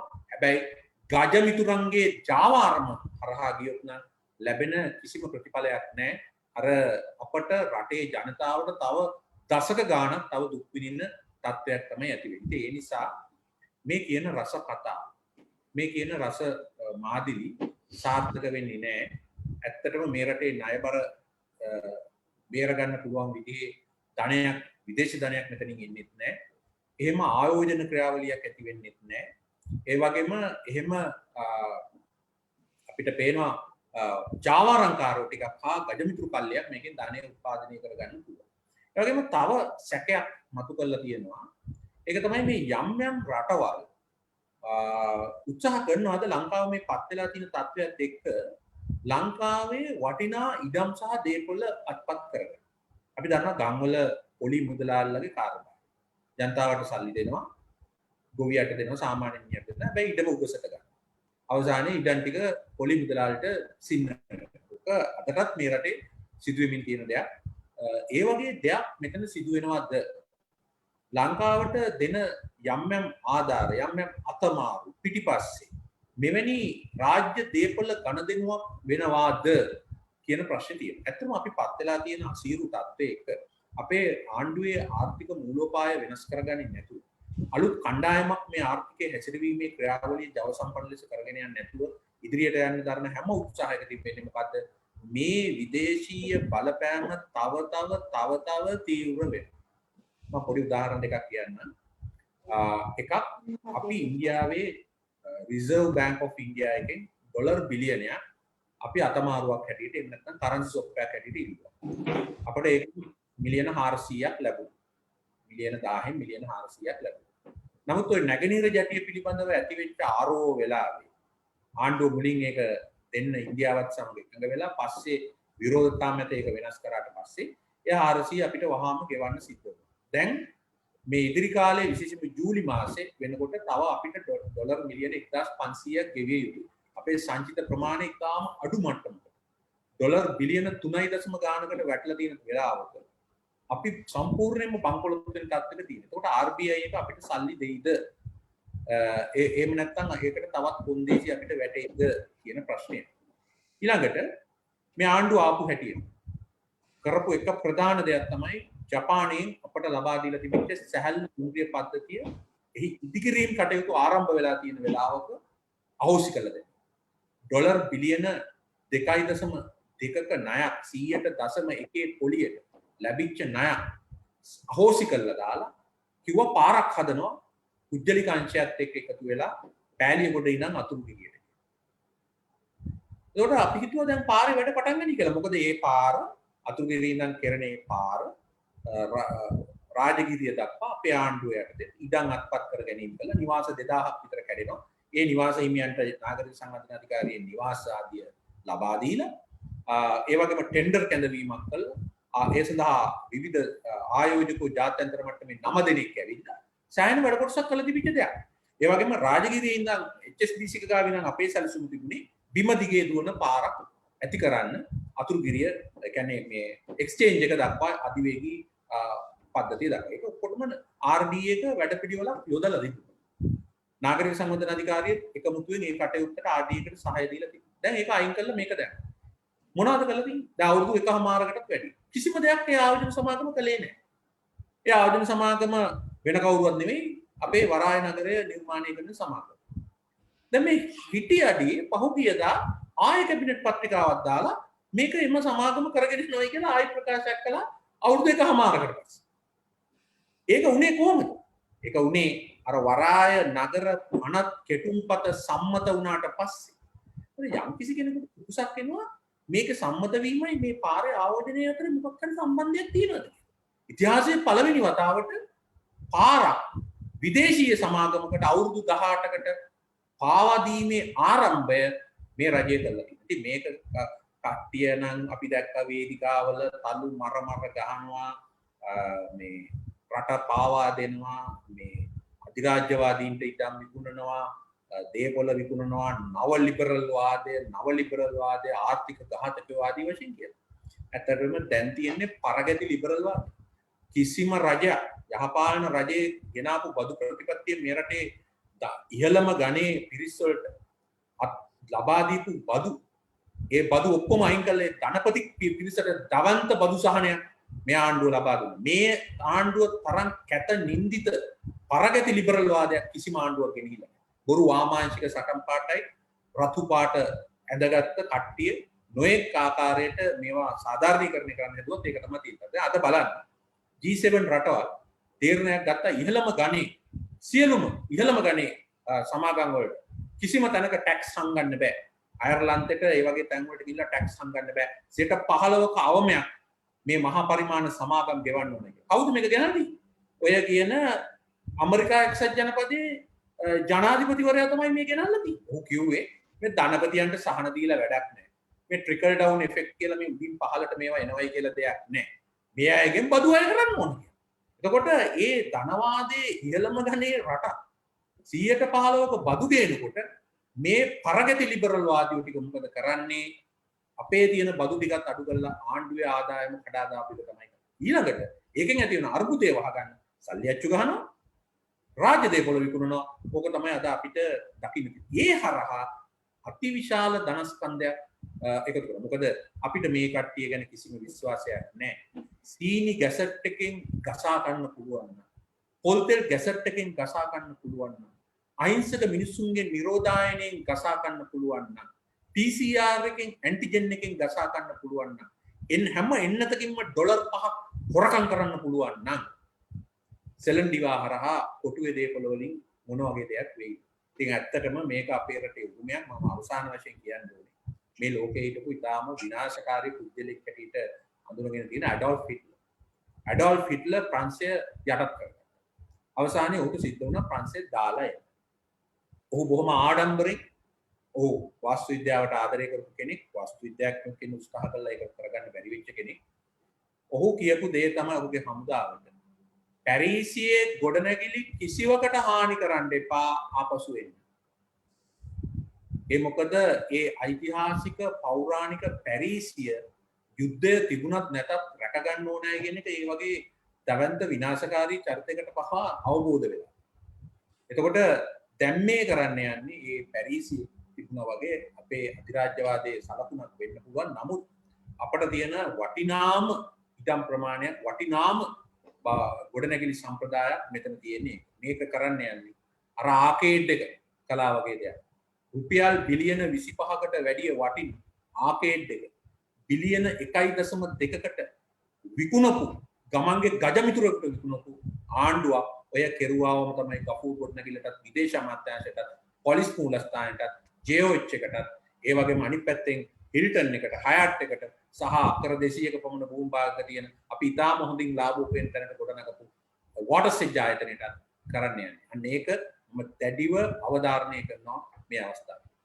මේ අමතුමා මං හිතන්නේ මේ ඔබතුමා විශ්ලේෂණය කරා අපි මේ ශ්‍රාවකයන් අහන්න කැමති අනාගතයේදී ඔබ ප්‍රතිපත්තියක් හැටියට මේ වගේ රාජ්‍ය දේපල රාජ්‍ය ව්‍යවසායන් සම්බන්ධයෙන් ඔබ අනුගමනය කරන්න යන එහෙම නැත්නම් ඔබේ අනාගත ආණ්ඩුවක් අනුගමනය කරන්න යන ප්‍රතිපත්තිය මොකක්ද?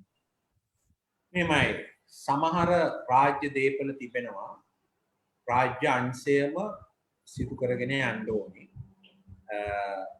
මොකද මේ රටේ තියෙන තත්ත්වයන් එක්ක රාජ්‍ය අංශයම කරගෙන යන්න ඕනේ. මොකද සමහර අවස්ථාවල රජයන් වලට මූණ පාණ්ඩ වෙන ආරක්ෂක ගැටලු නිසා. දැන් උදාහරණයක් ඇටියට ලංකාවේ වීගොවිතැන සම්පූර්ණයෙන්ම අවශ්‍ය කරලා දාලා පිටරටින් හාල් ගේන එක සමහරට ලාභ වෙන්න පුළුවන්. නමුත් ඒක අපි කරන්න යන්නේ නැහැ. ලංකාවේ බල ශක්තිය පිළිබඳ කාරණේ සම්පූර්ණයෙන්ම අපි විදේශයන්ට ඒක එහෙම නැත්නම් පුද්ගලික අංශයට ඒක පාලනය කරන්න යන්න දෙන්නේ නැහැ. එක පුද්ගලික ආයතනයක් ගෙනල්ලා මේ රටේ 1997 දී මේ රටේ ලංකාව විදුලි බල මණ්ඩලයට වෙච්ච විනාශය අපි දැක්කා. ඒ වගේම khනිජ තෙල් වැනි ඉතාම මූලික දෙයක් ලැබුණොත් කිසියම් දුරකට ඒ රටේ ආර්ථිකය පාලනය කිරීමේ හැකියාව ලැබෙනවා. ඒ නිසා කළ යුතු වන්නේ රාජ්‍ය ආයතන අපි ගත්තොත් ප්‍රධාන රාජ්‍ය ආයතන කාර්යක්ෂම කඩයිම් වලට යටත් කරලා යම් විද්‍යාත්මක ක්‍රමවේදයකට අනුව පාලනය කිරීම තමයි අප විසින් කළ යුත්තේ ඇතැම් රාජ්‍ය. හැබැයි හැම රාජ්‍ය ආයතනයක්ම එහෙම කළ යුතු නැහැ. පුද්ගලික ආයෝජන අත්‍යවශ්‍යයි රට ඉදිරියට යන්න. හැබැයි ඒක විනිවිද පේන ස්වභාවයකින් යුතුව තරඟකාරී පදනමකින් යුතුව කළොත් අමනයි සාර්ථක වෙන්නේ. හිතවතුන්ට මේ සෙලන්ඩිවා වගේ ඒවා හදලා ඒ වගේ මේ සෙලන්ඩිවා එක ඇතුළේ ස්පෙෂල් පර්පස් වෙහිකල් හදලා සිදු කරන්න ගියොත් මේ ප්‍රශ්න තවත් උග්‍ර වීමට හේතු වෙනවා. මම හොඳ උදාහරණයක් කියන හයට් එක පුද්ගලික ආයෝජනයක් හැටියට ආවේ අවසානයේ ඒක අසාර්ථක වෙනකොට ශ්‍රී ලංකා රක්ෂණ සංස්ථාව මගින් මිලදී ගත්තා. දැන් ඒකටත් මම හිතන්නේ බිලියන 20කට වැඩි ප්‍රමාණයක් වැය කරලා තියෙනවා ආණ්ඩුව. රක්ෂණය කියන්නේ ඉතින් ආණ්ඩුවේ ආයතනයක්.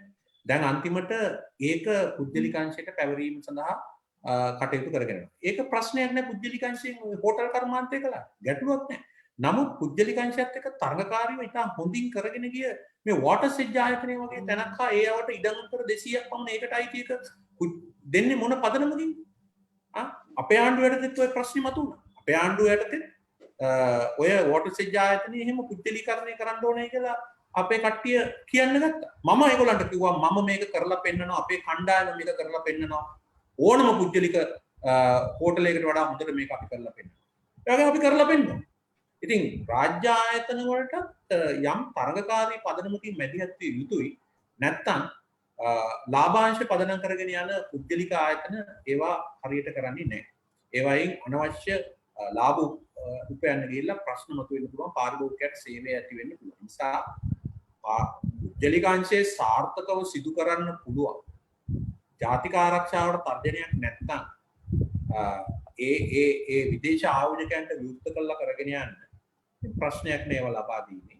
හැබැයි රාජ්‍ය අංශයේ තරඟකාරීව සිටිය යුතුයි. හැබැයි පොදුවේ මේ හැම දෙයක්ම කරන නියාමන අධිකාරිය නාගරික සංවර්ධන අධිකාරිය ශ්‍රී ලංකා මහ බැංකුව විනිමය සුරකම්පත් ආයතනය වෙන්නේ මධ්‍යම පරිසර අධිකාරිය වෙන්නේ නියාමන ආයතන වල බලය හැල්ලු කරන්න කිසිම විදිහකට ඉඩ කඩ යුතු නැහැ. විශේෂයෙන්ම ලංකාවේ වැඩිම වංචා දූෂණ වෙලා තියෙන්නේ මේ ප්‍රසම්පාදන ක්‍රියාවලිය වල තරහ කරන ක්‍රියාවලිය වල නිසා ඒ ප්‍රසම්පාදන ක්‍රියාවලිය අනිවාර්යයෙන් මේ න්‍යාම ධර්මයන් අනුගමනය කළ යුතුමයි ඒ ශේෂ්ඨව.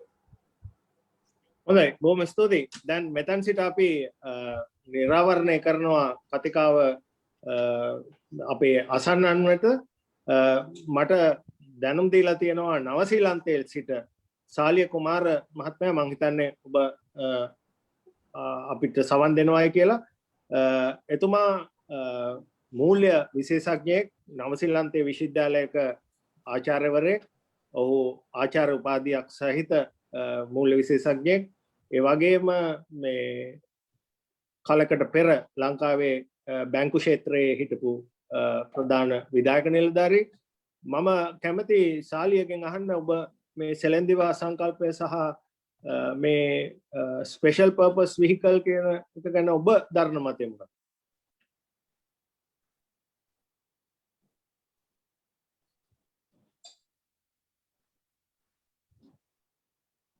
සාලිය ඔබ සවන් දෙනවද?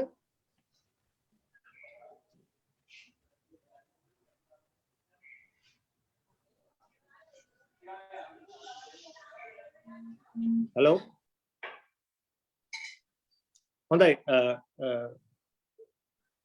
සාලිය අපිට සම්බන්ධ වෙනකම් අපි කැමති මේ අනිත් සවන් දෙන්නන්ට කියන්න ඔබට මෙතැන් සිට ඔබේ සලකුණ අත උසවා ඔබේ ප්‍රශ්නය යොමු කරන්න පුළුවන්. හැබැයි ඒ වෙනකම් මම කැමති නැවතත් චම්පික රණෝක මහත්මයා වෙත යොමු වෙන්න. මේ සාකච්ඡාව තුළ මූලිකව ඉදිරිපත් වෙන සංකල්පයක් තමයි මේ ස්පෙෂල් පර්පස් විහිකල් කියන සංකල්පය. සෙලෙන්දිවා සමාගම කියන්නේ එකක්, SPV කියන්නේ තා එකක්. SPV ස්වභාවයෙන්ම පෞද්ගලික සමාගමක්. ඒ සමාගම මොන නීති යටතේද ලියාපදිංචි විය යුත්තේ කියන එක කියලා නැහැ. නමුත් ඔබතුමා ඒ සම්බන්ධයෙන් දරන මතය මොකක්ද? සාමාන්‍යයෙන් අපි SPVs පාවිච්චි කරනවා. ඒ කියන්නේ ඒකේ නමින්ම තේරෙනවා විශේෂ කාර්යභාරයක් අපිට ඉටු කරගන්න. සුවිශේෂී තත්ත්වයන් යටතේ අපි SPVs පිටවනවා. ඒ ප්‍රධාන අරමුණ තමයි මේ ප්‍රසම්පාදන ක්‍රියාවලිය මගහැර යාම සහ කිසියම් ආකාරයකට අපිට මේ හදිසි තත්ත්වයන් යටතේ කඩිනම් කරගන්න යම් වැඩසටහන ඕන නම් පාවිච්චි කරන උපකරණයක්. මෙතෙන්දි මේ SPV එක පාවිච්චි වෙන්නේ කිසිම දෙයකට නෙවෙයි රටේ සාමාන්‍ය නීතියත් ප්‍රසම්පාදන ක්‍රියාවලිය හැකි තාක් දුරට මග ඇරලා තමන්ගේ හිතවත් ගජමිතුරු සමාගම් කීපයකට මේක ලබා දෙනවා. ඕක පැහැදිලිව කියනවා. සෙලන්ඩිවා ගිය අවුරුද්දේ මාර්තු මාසෙ පිහිටවනකොටම මේ මොන සමාගම් වලටද මොන විදේශ සමාගම් වලටද මේ දේපොළ දෙන්නේ කියන එක ගැන නිශ්චිත අවබෝධයකින් තමයි හිටියේ.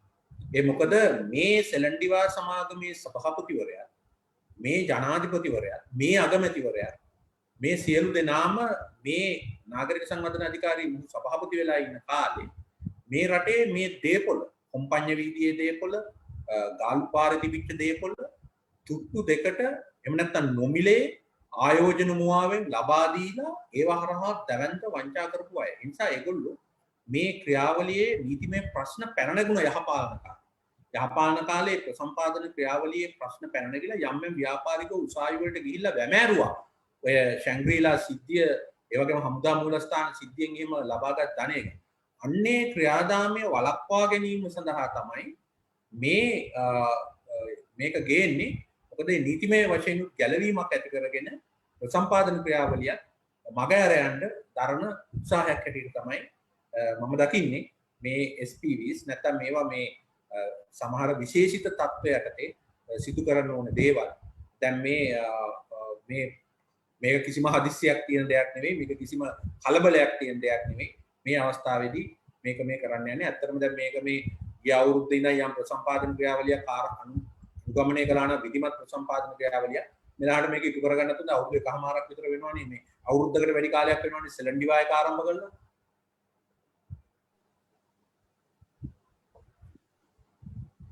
Hello, Shiral.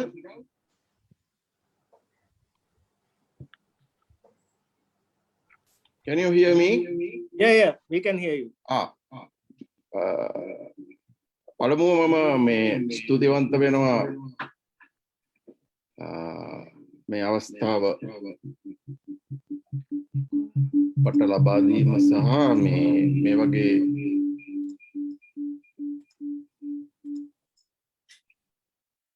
මේ වගේ ෆෝරම් එකක් මේ වගේ ෆෝරම් එකක් හැදීමට මූලික වීම ගැන ශිරාල් ඔයාට ස්තුතියි. ඇහෙනවද?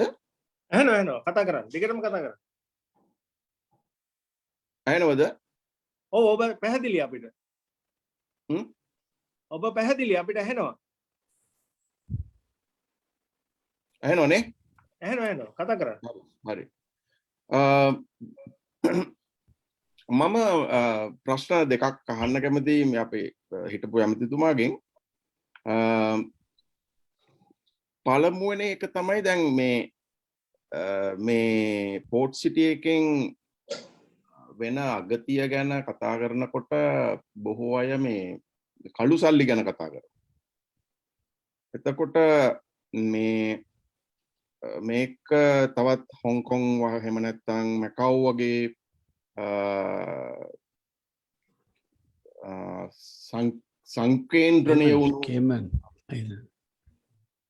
සංකේන්ද්‍රණය වුණු තැනක් වෙලා ඒ නිසා ඒ අවට ඒ පෙරිපරි එක ඒ අවට තියෙන රටවල් වලට ඒකෙන් බෙනිෆිට් එක එන්න පුළුවන් කියන තර්කය. එතකොට ඒ තර්කයේදී මේ කළු සල්ලි වලින් දැනට අපි දන්න තරමට දියුණු වෙච්ච රටවල් දූපත් රටවල් තියෙනවා. හොඳම උදාහරණය මොරිෂස් වගේ රටවල්. මේ වගේ රටවල් මේවා ආරම්භ කරනකොට මේ ප්‍රතිවිරෝධ ආවා බොහෝ ප්‍රතිවිරෝධතා ආවා මේ සුචරිතවාදී එහෙත් සුචරිතවාදී මාස්ක් එකක් වෙස්මුණක් දාගෙන ඉන්න ඒ වුණාට සුචරිත නොවන පාර්ශව වලින් ඒගොල්ලෝ දියුණු වුණාන් පස්සේ එහෙම ඒ කම්ප්ලේන් එහෙම මේ වැඩි විදියට දැකපු අයත් ඒ වගේ ගිල්ල තමයි සල්ලි දාන්නේ.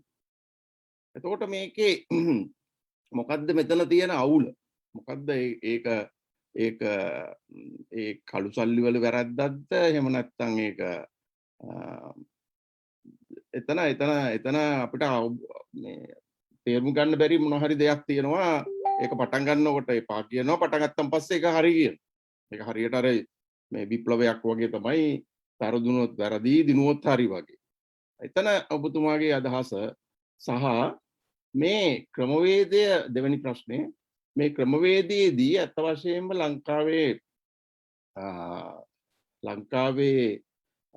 දේපළවලට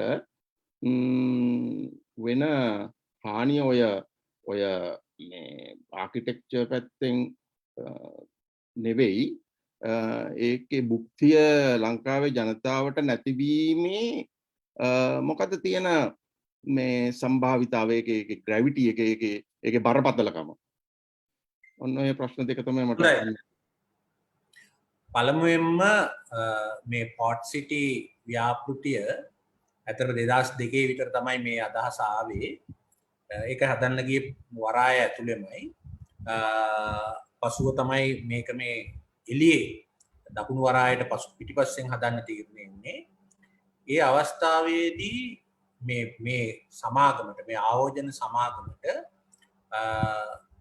හෙක්ටයාර 20ක් අක්කර 50ක් සින්නක්කර අයිතිය ලබා දීමේ යෝජනාවක් තිබුණා. ඉතින් යහපාලන ආණ්ඩු කාලේ බොහෝ සාකච්ඡා වලින් පස්සේ සින්නක්කර අයිතිය අපි අහෝසි කළා. අපි 99 අවුරුදු බදු වලට පමණයි මේක ලබා දෙන්නේ. ඒ වගේම මෙහි සම්පූර්ණ අයිතිය අපි ගත්තා නාගරික සංවර්ධන අධිකාරියට ජනාධිපතිවරයාගේ ග්‍රාන්ට් එකක් මගින්. මොකද කලින් මේක කරන්න ගියේ 2014 දී වරාය අධිකාරිය. වරාය අධිකාරිය පනතෙන් හෝ වරාය අධිකාරියට කිසිම බලයක් තිබුණේ නැහැ මෙවැනි ව්‍යාපෘතියක් කරන්න. දැන් සිද්ධ වුණේ මොකද්ද? තාම අහිතකර යෝජනාවලියක් ගෙනාවේ රටේ ස්වෛරීත්වය උල්ලංඝනය කරන්න කොටින්ම අයබදු අය කරන්න මෙතනින් නිකන් අර අපි හදපු මහජන උද්‍යානයට යන මිනිසුන්ගෙන් පවා අයබදු අය කරන්න. ඒ වගේම පොලිස් බලතල සම්පූර්ණයෙන්ම ලබා දෙන්න, නීති අලුතෙන් හදන්න, ප්‍රජා නීති හදන්න බලතල දෙන්න විදිහ එකක් තමයි ඇති කළේ. ශ්‍රේෂ්ඨාධිකරණය මැදිහත් වෙලා ඒ ආණ්ඩුවේ දුෂ්ට අභිලාෂය සලකයුතු දුරකට පරාජය කළා. කෙසේ නමුත් තාම මූලික ප්‍රශ්නයක් තියෙනවා. ඒ ප්‍රශ්නේ තමයි මේ වරායනගර කොමිෂන්. මේ වරායනගර කොමිෂම දැන් නිකන් කියන ඔන්න අපි දේශීය පුද්ගලයපත් කළා කියලා. නමුත් ඒක ඇත්තටම උනේ මහජන උද්වේගයේ උද්ඝෝෂණය නිසා ඇතිවෙච්ච සංශෝධනයකින් තමයි ඒක කළේ. ඒක කෙසේ නමුත් ඒක පුද්ගලික ආයතනයක්. ඒක රජයේ සංස්ථාපිත ආයතනයක් නෙවෙයි. ඒ ආයතනයට රජයේ අරමුදලක් දාන්න කියලා අපි යෝජනා කළාම ඒක ප්‍රතික්ෂේප කළා මේ රතු ඇඳගත්ත වාමාංශික කට්ටිය. දේශීය දේපොළ රකින්න, ජාතිකත්වයේ රකින්න ඉහළින් මොරහඬ දෙන කට්ටිය ඒකට විරුද්ධ වුණා. රාජ්‍ය අංශයේ කොටසක් ඒක රාජ්‍ය සංස්ථාවක් නෙවෙයි. ඒකට නාගරික සංවර්ධන අධිකාරිය සතු තිබිච්ච ඉඩම සම්පූර්ණයෙන්ම මේ පුජ්‍යලික ආයතනයක් වෙච්ච මේ වරාය කොමිසමට යනවා. ඒක කරපු බරපතල වරදක් ආණ්ඩුව රාජ්‍ය අයිතිය මේ ඉඩම සම්බන්ධයෙන් තිබිච්ච මේ සමාගමක පස් 6 දිනකට බාර දීලා. ඒ වගේම අඩු ගානේ ඒක රජයේ සංස්ථාපිත ආයතනයක් වුණා නම් දැන් මොකද මේකට දාලා තියෙන සීඩ් මනි එක දාලා තියෙන්නේ චයිනා හාබර් එක විසින් මිලියන් 400. කලකු ගාණක් නෙමෙයි මේකේ තියෙන ආයෝජනයත් එක්ක බැලුවා. ඒකට මේ ආයෝජනීය දැමීම තුළ අරක පුද්ගලික සමාගමක් වුණාම රජයේ සංස්ථාපිත ආයතනයක් වුණාම ඉඩමේ අයිතිය ගහලා ගියා. ඒක සිදු කරපු බරපතලම වරදක් අප විසින් කරා. ඔබ කියපු අනික් ප්‍රශ්නේ අලුසල්ලි පාක්කි. ඇත්තටම ලෝකයේ අපි විතරක් නෙවෙයි ඉන්නේ. ලෝකයේ රටවල් අතිවිශාල ගණනාවක් මේ ක්‍රීඩාවේ නියැලලා ඉන්නවා. ඉතින් මේක පිළිබඳව හොඳම උදාහරණය ස්විට්සර්ලන්තය. පළවෙනි ලෝක මහා සංග්‍රාමයෙන් පස්සේ යුරෝපා රටවල් වල යුද වියදම් පියවා ගැනීමට විශාල බදු අය කළා. ස්විට්සර්ලන්තය ඒ ධනපතියන්ට ආරාධනා කරා තමන්ගේ රටේ බැංකුවට ඇවිල්ලා සල්ලි දාන්න අපි බදු අය කරන්නේ නැහැ කියලා. ඒ අවසානයේ සිද්ධ වුණා ස්විට්සර්ලන්තයේ දවන්ත ධනවත් රටක් වුණා. එහෙම නැතු මේ වෙන ක්‍රියාවලියකින් නෙවෙයි ඔය කියන විදිහටම කළුසල්ලි වලින් තමයි බලවත් උනේ. ඒ වගේම දෙවන ලෝක මහා සංග්‍රාමයේ අවසන් වුණාට පස්සේ බ්‍රිතාන්‍යය කල්පනා කළා තමන්ට ලෝකයේ තිබිච්ච නාවික බලය ඇමරිකා එක්සත් ජනපදයට මාරු වෙලා ගියා. දැන් තමන් ලෝකෙට මොකද්ද කරන්නේ? ඒ අනුව තමයි ඔය කැනරි වෝෆ් කියලා ලන්ඩනයේ ඇතුලේ බදු සහන දෙන වෙනම නගරයක් ඇති කළේ. වෙනම පාලනයක් ඒකට ගෙනා. ඉතින් මේ වගේ උදාහරණ තියෙනවා සාර්ථක උදාහරණ ඩුබායි. ඒ වගේම සිංගප්පූරු, මකාෝ, හොංකොං, මොරිෂස් එම් සාර්ථක උදාහරණ. ඒ වගේම මේවා නිසා බොහොම භයානක විදිහට කඩා වැටිච්ච උදාහරණක් තියෙනවා. අයර්ලන්තයට සිදුවෙච්ච දේ, ඒ වගේම ග්‍රීසියට සිදුවෙච්ච දේ, වගේ තවත් රටවල් ගණනාවකට මේ පිළිබඳව සිදුවෙච්ච දේවල් තියෙනවා. වගේ මේ කලාපේ අපේ කලාපේ මේක මේ සල්ලි ගෙනල්ලා මෙතන තැන්පත් කිරීම විතරක් නෙවෙයි අරමුණ. මේක සේවා සපයන තැනක්. ඒ කියන්නේ නිදහස් වෙන්න කලාපයක් හැටියට කර්මාන්ත තියෙන තැනක් නෙවෙයි සේවා සපයන තැන. තමයි ප්‍රධාන වශයෙන් වරාය නගරය. එතකොට මේ වරාය නගරේ ඒ අර්ථයත් එක්ක තව මේ වගේ ඒවා 50ක් 60ක් මේ ආසියාවෙම තියෙනවා. මේ සමාගම මේ චීන සමාගම මැලේසියාවේ පොරස් සිටි නමින් හදලා තියෙනවා මේ වගේ ස්ථාන 5ක් විතර. ඒ වගේ හැමතැනම තියෙනවා. තායිලන්තේ තියෙනවා, කම්පුචාවේ තියෙනවා, වියට්නාමේ තියෙනවා, ලාओසේ තියෙනවා. ඉතින් මම නිතරම කියන දේ තමයි මේකේ සල්ලි සුදු කළු කිරීම පිළිබඳ ප්‍රශ්නය ගත්තාම මේකේ ප්‍රධාන ප්‍රශ්නයක් තියෙනවා. ඒක තමයි තාක්ෂණයේ ඇතිවෙච්ච විප්ලවීය පරිවර්තනය. දැන් අපි ඉන්නේ පළවෙනි ලෝක මහා සංග්‍රාමයෙන් අවුරුදු 100ක් එහාට ගිහින්. ඒක තමයි මේ අලුතෙන් ඇතිවෙච්ච මේ ක්‍රිප්ටෝ කරන්සිය. මේ සල්ලි විදේශ රටවලට ගෙන යාමේදී ඔබ හොඳටම දන්නවා ප්‍රධාන ප්‍රශ්නයක් තමයි අපි කියන්නේ KYC එක. එහෙම නැත්නම් know your customer. දැන් ඒක තමයි මේ සල්ලි පාක් කරන රටවල තියෙන ප්‍රධානම මූලධර්මය. තමන්ගේ සල්ලි ගේන පුද්ගලයාගේ අනන්‍යතාවය පෙන්වන්නේ. දැන් අපේ ආණ්ඩුවේ යහපාලන ආණ්ඩුවෙන් ගිහිල්ලා දුබායි බැංකුව වලින් ඇහුවා කො අපේ කට්ටියගේ සල්ලි කියලා. කිසිම බැංකුවක් ඒක ඩිස්ක්ලෝස් කළේ නැහැ. එහෙම කරා නම් මුළු දුබායිම ඇද වැටෙනවා. මොකද මුළු දුබායිම ඇදලා තියෙන්නේ ඒ වගේ කට්ටිය. එතකොට KYC එක know your customer කියන එක පෙන්වන්න නැතිවීම, ඒ රහස්‍යභාවය රැකීම ඒක යම් එන්ක්‍රිප්ෂන් එකක පවත්වා ගැනීම තුළ තමයි මේකේ පවතින්නේ. හැබැයි දැන් අද ඒකට ක්‍රමවේදයක් හැදලා තියෙනවා. ඒක තමයි මේ බ්ලොක් චේන් එක. එහෙම නැත්නම් ක්‍රිප්ටෝ කරන්සි. ඒකේ කවුරුවත් ගිහින් අහන්නේ නැහැ මේ ඔයාගේ නම මොකද්ද? ඒ හරහා අද විශාල වශයෙන් බැංකු ක්‍රමයට අභියෝගයක් එල්ල වෙලා තියෙනවා. මේ මෑතදී ඉකොනොමිස් සංග්‍රහව විශේෂ වාර්තා වැඩසටහනකින් පෙන්නලා දුන්නා මේ ක්‍රිප්ටෝ කරන්සි ක්‍රියාවලිය. මේ බ්ලොක් චේන් ක්‍රියාවලිය විසින් ලෝකයේ බැංකු ක්‍රමයට එල්ල කරලා තියෙන අභියෝගය. මොකද බැංකු හිතුවා මේ ATM මැෂින් එකෙන් එහාට යාන්ත්‍රකරණය වෙන්නේ නැහැ තමන්ගේ ක්ෂේත්‍රයක. නමුත් අද ඒ ක්‍රියාවලිය වෙලා දෙන මේ ලංකාවෙත් අපේ තරුණ තරුණියෝ ඔය බිට්කොයින් මයිනින් කර ගෙවල් වල ඉන්නවා. දැන් සමහර රටවල් සංවිධානාත්මකවම මේ සඳහා අවශ්‍ය වෙන පරිගණක ක්‍රියාවලින් උදාහරණලා දෙන එක එකක්. අනිත් එක මේක සාර්ථක වෙන්න නම් මේක අනිවාර්යයෙන්ම සාර්ථක වෙන්න නම් දේශපාලන ස්ථාවරත්වය ඕනේ. මේ රටේ කවුරු හරි ගෙනල්ලා සල්ලි තැන්පත් කරන්න කළු හෝ සුදු ඒක වෙන්නේ බොහෝ දුරට මේ දකුණු ආසියානු කලාපේ. ඒතර දකුණු ආසියානු කලාපේ සහයෝගය නැතුව මේක හදාගන්න බෑ. හොංකොං හැදුනේ ජපාන්ු, කොරියන්, චීන ධනවතුන් නිසා. මකාවෝ හැදුනේ චීන ධනවතුන් නිසා. ඒ වගේම ඩුබායි හැදුනේ ඉරානය උතුරු අප්‍රිකාව වගේ රටවල ධනවතුන් සහ යුරෝපීය ධනවතුන් නිසා. ලන්ඩනේ හැදලා තින්නේ රුසියාව ඇතුළු රටවල හිටපු ඔලිගාචි එක ගිහිල්ලා. කරම ලන්ඩනේ දවන්තම ධනයක් ආයෝජනය කරලා තින්නේ රුසියාවේ. ඒතකොට ඒ වගේ අය නිසා අපිට අවශ්‍යයි මේ මූලධර්මාත්මකව ලෝකේ රටවල් වලට එන අපේ දේශපාලන ස්ථාවරත්වය. ඒතකොට ඒක ප්‍රධාන වශයෙන්ම තියෙන්නේ මේ ඉන්දියාවේ. ඉන්දියාවේ කල්කටාවේ, බොම්බායේ, දිල්ලියේ සහ අනිකුත් නගරවල ඉන්න දවන්ත ධනවතුන්ගේ ධනය මෙතෙන්ට ඇදගන්න ක්‍රමයක් අපිට නොතිබ්බොත් මෙතන සාර්ථකත්වයක් ඇති වෙන්නේ නැහැ. නිසා මේ දේශපාලන ස්ථාවරත්වය අවශ්‍යයි. ඊළඟට ආර්ථික ස්ථාවරත්වය. ලංකාව කියන්නේ බංකොලොත් වෙන්න ඔන්න මෙන්න රටක්. දැන් මේ බංකොලොත් වෙන්න ඔන්න මෙන්න රට තුල අපි කටයුතු කරන්න කවුරු හරි එනවා නම් මෙහි ආයෝජනය කරන්න පිස්සුවක් වෙනවා. දැන් උදාහරණයක් ඇටියෙ වැඩි ඕනේ පෝට් සිටි. පෝට් සිටි ඔය මූල්‍ය නගරයේ ගොඩනැගිල්ල කවුද ආයෝජනය කරනවා? ආයෝජනය කරනවා කිව්වේ CHEC එක. ඒ කියන්නේ චයිනා හාබර් කෝපරේෂන් එක. ඒකේ මව් සමාගම වෙච්ච CCC ආයතන. දැන් අද කවුද ආයෝජනය කරන්නේ? අද ආයෝජනය කරන්නේ LOLC එක. ලංකීය සමාගම. ඒ කියන්නේ මේකටවත් සල්ලි දාන්න CHEC ද ලෑස්ති නෑ. මොකද ලංකාවේ ආර්ථික තත්ත්වය නිසා ඒකයි ඇත්ත. අපේ කාලේ අපිට පොරොන්දු වෙලා තිබුණා ඩොලර් බිලියනයක් මෙතෙන්ට ආයෝජනය කරන්න. ඒක කළේ නෑ. ඒ වෙනුවට LOLC එක ගැන. ඉතින් මම මේ කියන්නේ අපේ ආර්ථික ස්ථාවරත්වය නැතුව ඕවා කෙරෙන්නේ නැහැ. ඊළඟට ජාත්‍යන්තර වටපිටාව. අපි මතක තියාගන්න ඕනේ අපි ඉන්නේ අද වෙළඳ යුද්ධයක් මැද. සීතල යුද්ධයක් මැද. ඇමරිකා එක්සත් ජනපදයේ චීනය. අපි දන්නේ ජාග්‍රාහකයා කවුද? හැබැයි මේ ගැටුමට අපි මැදි වුණොත් අපිට භයානක ප්‍රතිඵල ලැබෙනවා. දැන් එක කාලයක තිබුණා සෝවියට් සංගමයේ ඇමරිකාව අතර ගැටුමක්.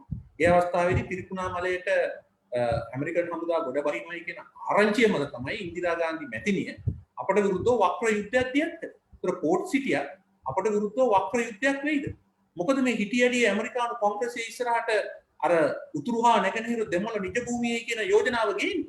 කොහොමද ඒක ඊට පස්සේ සැප්තැම්බර් මාසයේ එක්සත් ජාතීන්ගේ මේකට යන්නේ? ඉන්දියාව අපට පෙන්වන ප්‍රතිවිරෝධය කොයි වගේ වෙයිද? මම දන්නවා ඉන්දියාවේ පිටරට ඉන්න අය මට පෙන්නලා තියෙනවා. සමහර අය තමන්ගේ මව් රටට යන්න වීසා එක ගහගත්තාම එංගලන්තේ ඒ ගහලා තියෙනවා යන්න බෑ කියලා කාශ්මීරේ. ඒතර ලංකාවට එන වීසා ලබා දෙන ඉන්දිය ධනකුවේරෙන්ට හරි කාට හරි ගැහුවොත් පෝට් සිටියට යන්න තහනම් කියලා එතනින්ම මේ ව්‍යාපෘතිය කඩාවැටෙනවා. ඉතින් ඒක නිසා මේක අර ඉන්දියානු සාගරයේ අර දකුණු චීන මුහුදේ අද ඇති වෙලා තියෙනවා වගේ ගැටුමක් ඇති වෙන තැනක් බවට පරිවර්තන වුණොත් මේකේ අදහස මුළුමනින්ම කඩාවැටෙනවා. ඒ වගේම දැන් ලෝකයේ අත් වශයෙන්ම මේ ත්‍රස්ත ක්‍රියාවලියත් ඒ වගේම මනි ලොන්ඩරින් ඇක්ට් එක ඒ වගේ කාරණා සම්බන්ධයෙන් දැඩිව ක්‍රියාත්මකයි. විශේෂයෙන්ම අපි දැක්කා ඔය Amazon, Google, Facebook වගේ සමාගම් විවිධ මේ වගේ ස්ථාන හරහා මුදල් පිට කරන මොකද දැක්කා අයර්ලන්තයේ අත්කරන උදාහරණයක් ගත්තොත් මේ ලොකු ඇමරිකානු සමාගම් මේවා හරහා මේ සල්ලි තමන්ගේ ලාභාංශ පිට කරනවා. අපි මේ ඒගොල්ලන්ගේ ට්‍රාන්ස්ෆර් ප්‍රයිසිං කියලා අපි කියනවා. ඒගොල්ලන්ගේ වියදම් වෙන තැනකට දාලා ඒවා පිට කරගන්න බලනවා. ඒවට දැන් ඍජුව දැඩිව ක්‍රියාත්මක වෙනවා. හැමෝම බදු ගෙවන්න ඕනේ කියන අදහස ඇවිල්ලා තියෙනවා. ඉතින් ඒ වගේ අලුත් ලෝක තත්ත්වයක් එක්ක අපි ඉන්නේ. ඉතින් මම හිතන හැටියට මේක අන්තිමට ගණික මඩල් ටිකක් තියෙන ඒ වගේම කැසිනෝ සූදුව පවත්වාගෙන යන විදේශීය සංචාරකයෝ කීප කොල්ලක් ඉන්න තැනක් නිසා අපි බලාපොරොත්තු වෙච්ච විදිහේ දැන්ටත් ලංකාවේ ওই ටික වෙනවනේ. කැසිනෝ තියෙනවා, ওই කාරණා ටික වෙනවා. අපි බලාපොරොත්තු විදිහේ ආර්ථිකයේ හැරවුම් ලක්ෂයක් බවට පරිවර්තනය වෙන තාක්ෂණික සේවා ලබා දෙන්න මධ්‍යස්ථානයක් බවට දියුණු කරන්න හැකියාව ලැබෙන්නේ නැහැ. ඕක තමයි මගේ හැඟීම ඔබ ගැන. බොහොම ස්තුතියි මේ මන්ත්‍රීතුමා. මේ මං හිතන්නේ අද දැන් අපිට අත උසලා තියෙනවා සිඩ්නි නුවර සිට සුපිපි ඔබට පුළුවන් මේ ඔබේ ප්‍රශ්නය යොමු කරන්න. ඒ වගේම ඊළඟට අපි බලාපොරොත්තු වෙනවා මේ සුපිට අරුණ කොළතුංගට කතා කරන්න. ඔය දෙදෙනාගෙන් එක්කෙනෙකුට කතා කරන්න පුළුවන්. මගේ ප්‍රශ්නය අහන්නම ලෑස්ති. ඔව් අහන්න. ඇමතුමා මේ මගේ ප්‍රශ්නේ මීට ඉස්සර අද සන්ඩේ ටයිම්ස් එකේ දාලා තියෙනවා මේ ප්ලෑන් එක ඇත්ත වශයෙන්ම ගෙනාවේ ටෙමසෙක් කියන සිංගප්පූරු ආයතනයේ ඇඩ්වයිස් එක අනුව කියලා. ඒ වගේම කියලා තියෙනවා මේ ප්ලෑන් එක දියත් කරන්න ඉස්සෙල්ලා මම හිතන්නේ UD එකේ සහ ආර්ථික අමාත්‍යාංශයේ මිනිස්ටර් ෆයිනෑන්ස් එකෙන් 10 දෙනෙක් ටෙමසෙක් එකට ගිහිල්ලා සතියක් විතර පුහුණු නැහැ කියලා. අපි මුලින්ම මම හිතන්නේ ටෙමසෙක් ආයතනය ලංකාවට ගෙන්නුවේ 2002 රනිල් වික්‍රමසිංහ මැතිතුමා අගමැති වෙලා ඉන්න වෙලාවේ. ඊට පස්සේ නැවතත් 2016 මට මතක හැටියට 2015 නැත්නම් 2016 ටෙමසෙක් ආයතනය ලංකාවට නැවත ගෙනල්ලා අපි ලොකු ප්ලෑන් එකක් දියත් කරා විශේෂයෙන්ම තිරුකුණාමලය පැත්තට. නමුත් කොළඹ පැත්තේ මේ ප්ලෑන් එක තිබුණා කියලා මට මතක නැහැ. මේ අවස්ථාවේදී ටෙමසෙක් ප්ලෑන් එක ගැන ඔබතුමාගේ මතය මොකක්ද? එහෙම නැත්නම් ඒ ටෙමසෙක් ප්ලෑන් එක මේ එහෙම කරනවා නම් අපි මේ ගැන යම්කිසි වගකීමක් ගන්න ඕනේ නේද? එහෙමයි. යහපාලන ආණ්ඩුව වශයෙන් මේ තිරිකුණාමලයටත් අපි සම්පූර්ණ සැලසුමක් හැදුවා. ඒ සුබන ජොරෝන් එක හරහා ඒක ටෙමසෙක් එකට අදාළ ආයතනය තමයි සුබන ජොරෝන් එක හරහා තමයි ඒක හැදුවේ. අපේ අරමුණ තිබුණේ ඇත්තටම මේ ලංකාවේ අපි ඔක්කොම බටහිර වෙරළ ගැන තමයි උනන්දු වෙන්නේ. නැගෙනහිර වෙරළ කොහොමද විවෘත කරන්න කියන එක. මොකද එතන ඉඳන් ගුවන් කාල බොහොම කෙටි කාලයකින් කිලෝමීටර් 3000ක විතර සීමාවේ දවන්ත ආර්ථිකයක් නිර්මාණය වෙන තිරිකුණාමලයට කිට්ටු ප්‍රදේශයක කියන්නේ බංගලි දේශය, මියන්මාර්, ලාओස්, වියට්නාම්, තායිලන්ත, ඒ වගේම අනිත් පැත්තෙන් කුන්මින් ඇතුළු චීන ක්‍රියාවලිය. ඒ වගේම එතනින් චීනයේ RBI එකේ ඒ ඉනිෂියටිව් මත වරායන් චිතගොන් වල ඉදිවෙන. ඒ වගේම මාර්ග පද්ධතියක් අතර මාර්ග 6ක් තියෙන. අයින් එක ප්‍රධාන මාර්ගයක් සේදමාවතේ මේකට එනවා යුරෝපයට බඩු භාණ්ඩ රැගෙන යන. ඉතින් ඒ නිසා සුබන ජොරෝන් එක හරහා ඉතාම විධිමත් සැලසුමක් අපි තිරිකුණාමලයට හදාගත්තා. තිරිකුණාමලය සහ නැගෙනහිර වෙරළ අපි විවෘත කළ යුතුයි. බටහිර වෙරළ වගේම අද තියෙන්නේ මේ අර අපේ පිටි අඹරන ක්‍රීමා සමාගමයි සිමෙන්ති සමාගමයි විතරයි. මේක ප්‍රධානම ක්‍රියාවලියක් යුතුයි. මොකද අපේ පැරණි රජ කාලෙත් පරක්කම් බහුව රජුන් කාලේ වාණිජ ක්‍රියාදාමයේ සිද්ධ වුණේ මේ පැත්ත. ඒක තමයි අපේ අරමුණ උනේ මේ පැත්තට යන්නේ. ඒක තමයි සුබන ජොරෝන් කළේ. ටෙමසෙක් එක කළා කොළඹට ආයතන 14ක් එකතු කරගෙන. ඒක ඇත්තටම කාලයක් තිස්සේ තිබිච්ච සැලසුමක්. අපි 2016 දී ඒක ෆයිනලයිස් කළා. ඒකේ මූලික අරමුණ උනේ මේ බේරේ වැව මුල් කරගෙන කලාපකරණයක් ඇති කිරීම. ඒකට මේ කලාපකරණේ ප්‍රතිඵලයක් හැටියට ආයතන 14ක් එකට සම්බන්ධ වුණා. මේ බේරේ වැවේ තියෙන බේරේ වැවට අද ඔය DR විජයවර්ධන මාවත පැත්තෙන් ඉන්න ඔක්ස්ෆෝඩ් ස්ට්‍රීට් එක පැත්තෙන් මල අපවහන දැමීමේ ක්‍රියාවලිය නතර කරලා බේරේ වැව පිරිසිදු කළා. ඒ වගේම එහි තිබිච්ච කල්පත් ආදී ඉවත් කළා. කල්පත් සම්පූර්ණ විදිහට ආදී ඉවත් කළා තියෙන්නේ. ඒ බේරේ වැව කලාපේ වටේට පාත්වේ එකක් අපි ඒක සෑහෙන දුරට ඉවර කළා. ඒ පාත්වේ එක ඉවර කළා. ඒක ඇත්තටම ෆයිනෑන්සියල් සිටි එක බැංකු ජාත්‍යන්තර බැංකු ඇති කරන්න කටයුතු කළ තිබුණේ එතන. ඉතින් ටෙමසෙක් සැලසුමේ හැටියට තිබුණේ ඔය ප්‍රදේශයේ අපේ ජගත් මුනිසිංහ මහත්තයා සුමේද රත්නායක මහත්තයා ඊට වැඩි හොඳට දන්නවා. ඔය කලාපයේ තිබුණේ ඇත්තටම හෙරිටේජ් කෝ එකක් හැටියට දියුණු කිරීම. ඒක මේකත් එක්ක පටලවා ගත යුතු නෑ. ඒත් වශයෙන්ම ඒක හොඳ සැලසුමක් ඒ ටෙමසෙක් සැලසුම තියෙනවා. කවුරු සැලසුම් හැදුවත් රාජ්‍ය ආයතන මැදිහත් වෙලා ඒවා ක්‍රියාත්මක කිරීමට අපි දායක වෙනු නැතුව එහෙම නැතුව මේ ටෙමසෙක් එක කියලා නෑ මේක විකුණන්න සෙලන්ඩිවා එකක් හදන්න කියලා. පොදුවේ වාස්තු විද්‍යාත්මක සැලසුමක්. ඒ කියන්නේ කෝ ආකිටෙක්චරල් ප්ලෑන් එකක් මාස්ටර් ප්ලෑන් එකක් හදන්න අපේ ආයතන වලට උදව් කරපු එක තමයි කළේ. ශිරාල් මේ මම විනාඩියකට උත්තර දෙන්න ඕනේ යර්ණ කුලතුංග මහත්මයාට. හිටපු අමාත්‍යතුමා පැහැදිලි කරා වගේ නාගරික සංවර්ධන අධිකාරියේ කණ්ඩායමක පිහිල්ලා එහෙ පුහුණුවක් වුණා තමයි. හැබැයි මේ පුහුණුව සහ මේ සිංගප්පූරු ටෙමසෙක් සභානගරුන්ගේ ආයතනත් එක්ක කරේ නාගරික සැලසුම් හැදීම ගැන පමණයි. ත්‍රිකුණාමලය සහ බේරේ ඩිවෙලොප්මන්ට් ප්ලෑන් කියන එක තමයි ඔවුන්ගෙන් අපිට උදව් ලැබුණේ. නමුත් ඒ කිසිම තැනක ඔය සෙලන්ඩිවා වගේ ආයතනයක් හැදීමේ බිස්නස් ඩිවෙලොප්මන්ට් ප්ලෑන් එකක් ගැන නාගරික සංවර්ධන අධිකාරියේ 10 දෙනෙක් ගිහිල්ලා එකඟ වෙලාවත් කතා කරලවත් නැහැ. ඔවුන් සාකච්ඡා කරේ සහ ට්‍රේන් වුණේ නාගරික සැලසුම් සැදීම සඳහා පමණයි. දැන් මේ රෝහන් ගුණරත් මහත්මයා මතු කරන ප්‍රශ්නය ඉතා වැදගත් ප්‍රශ්නයක්. දැන් ඒ වගේම සුමේද රත්නායක මහත්මයාත් ඒක යම් විදියකට ඉදිරිපත් කරනවා. දැන් ටෙමසෙක් කියන සංකල්පයේ තියෙන රාජ්‍ය ආයෝජන රාජ්‍ය මූලිකත්වයෙන් කළමනාකරණය කිරීම. එතකොට තෙමසෙක් සංකල්පය තුල තමයි සිංගප්පූරු එයාලයින්ස් වෝටර් බෝඩ් එකේ විශාල බිලියන 5ක ඩොලර් බිලියන 5ක විතර ආයෝජනයක් ඔවුන් කළමනාකරණය කරනවා. නමුත් සෙලෙන්දේවා සමාගමේ එහෙම දෙයක් වෙනවද? එහෙම නැත්නම් ඔය ස්පෙෂල් පර්පස් වෙහිකල් වල එහෙම ඒක පෞද්ගලිකත්වයට යනවද එමෙතුමා? හලෝ. මගේ ප්‍රශ්නය ඔබතුමාට ආවද? හලෝ. කාගෙන්ද අහන්නේ? ඔව් එමෙතුමාගේ මම අහන්නේ දැන් මේ රොහන් මහත්මයා ඉදිරිපත් කරපු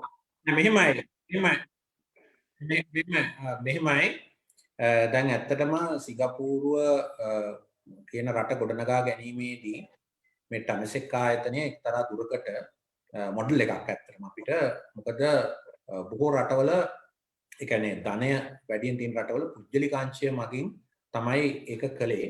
දැන් අපි ගත්තොත් ජපානයේ ඒගොල්ලන්ගේ රට දියුණු කිරීමට මාදිලිය හැටියට ගත්තේ කයිරෙට්සු කියන මාදිලිය. එතකොට ඒක එක්තරා විදිහක හෝල්ඩින් කම්පැනි එකක්.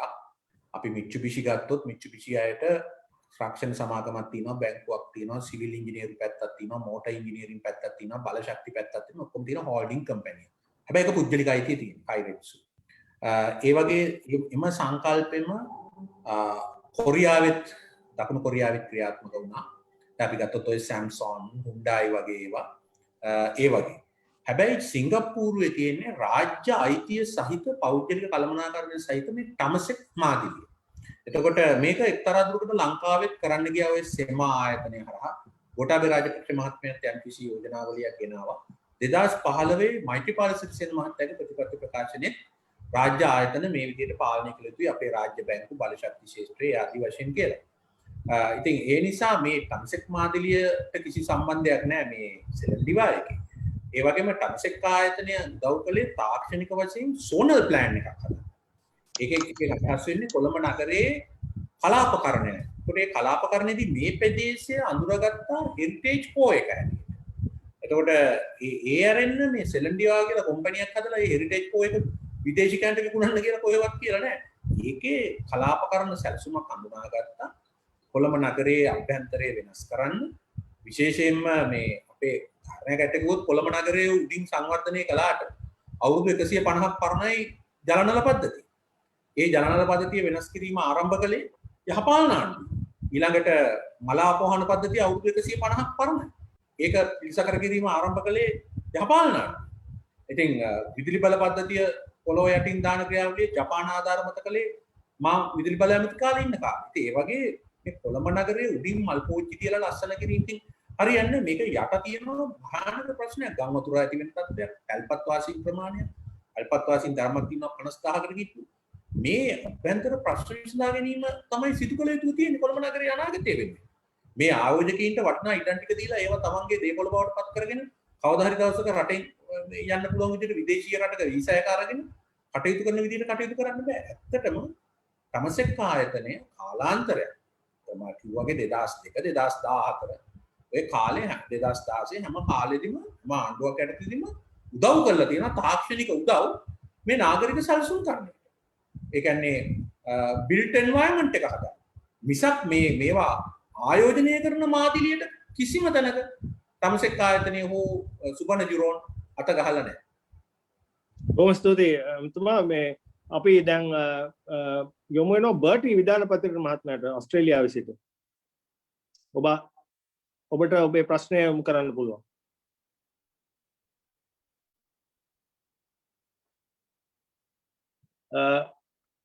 බර්ටි මහත්මයා නැත්තම් අයිබෝවන් ලංකාවේ සියලු දෙනාටම මට අවස්ථාවක් දීම පිළිබඳ ස්තුතිවන්ත වෙනවා.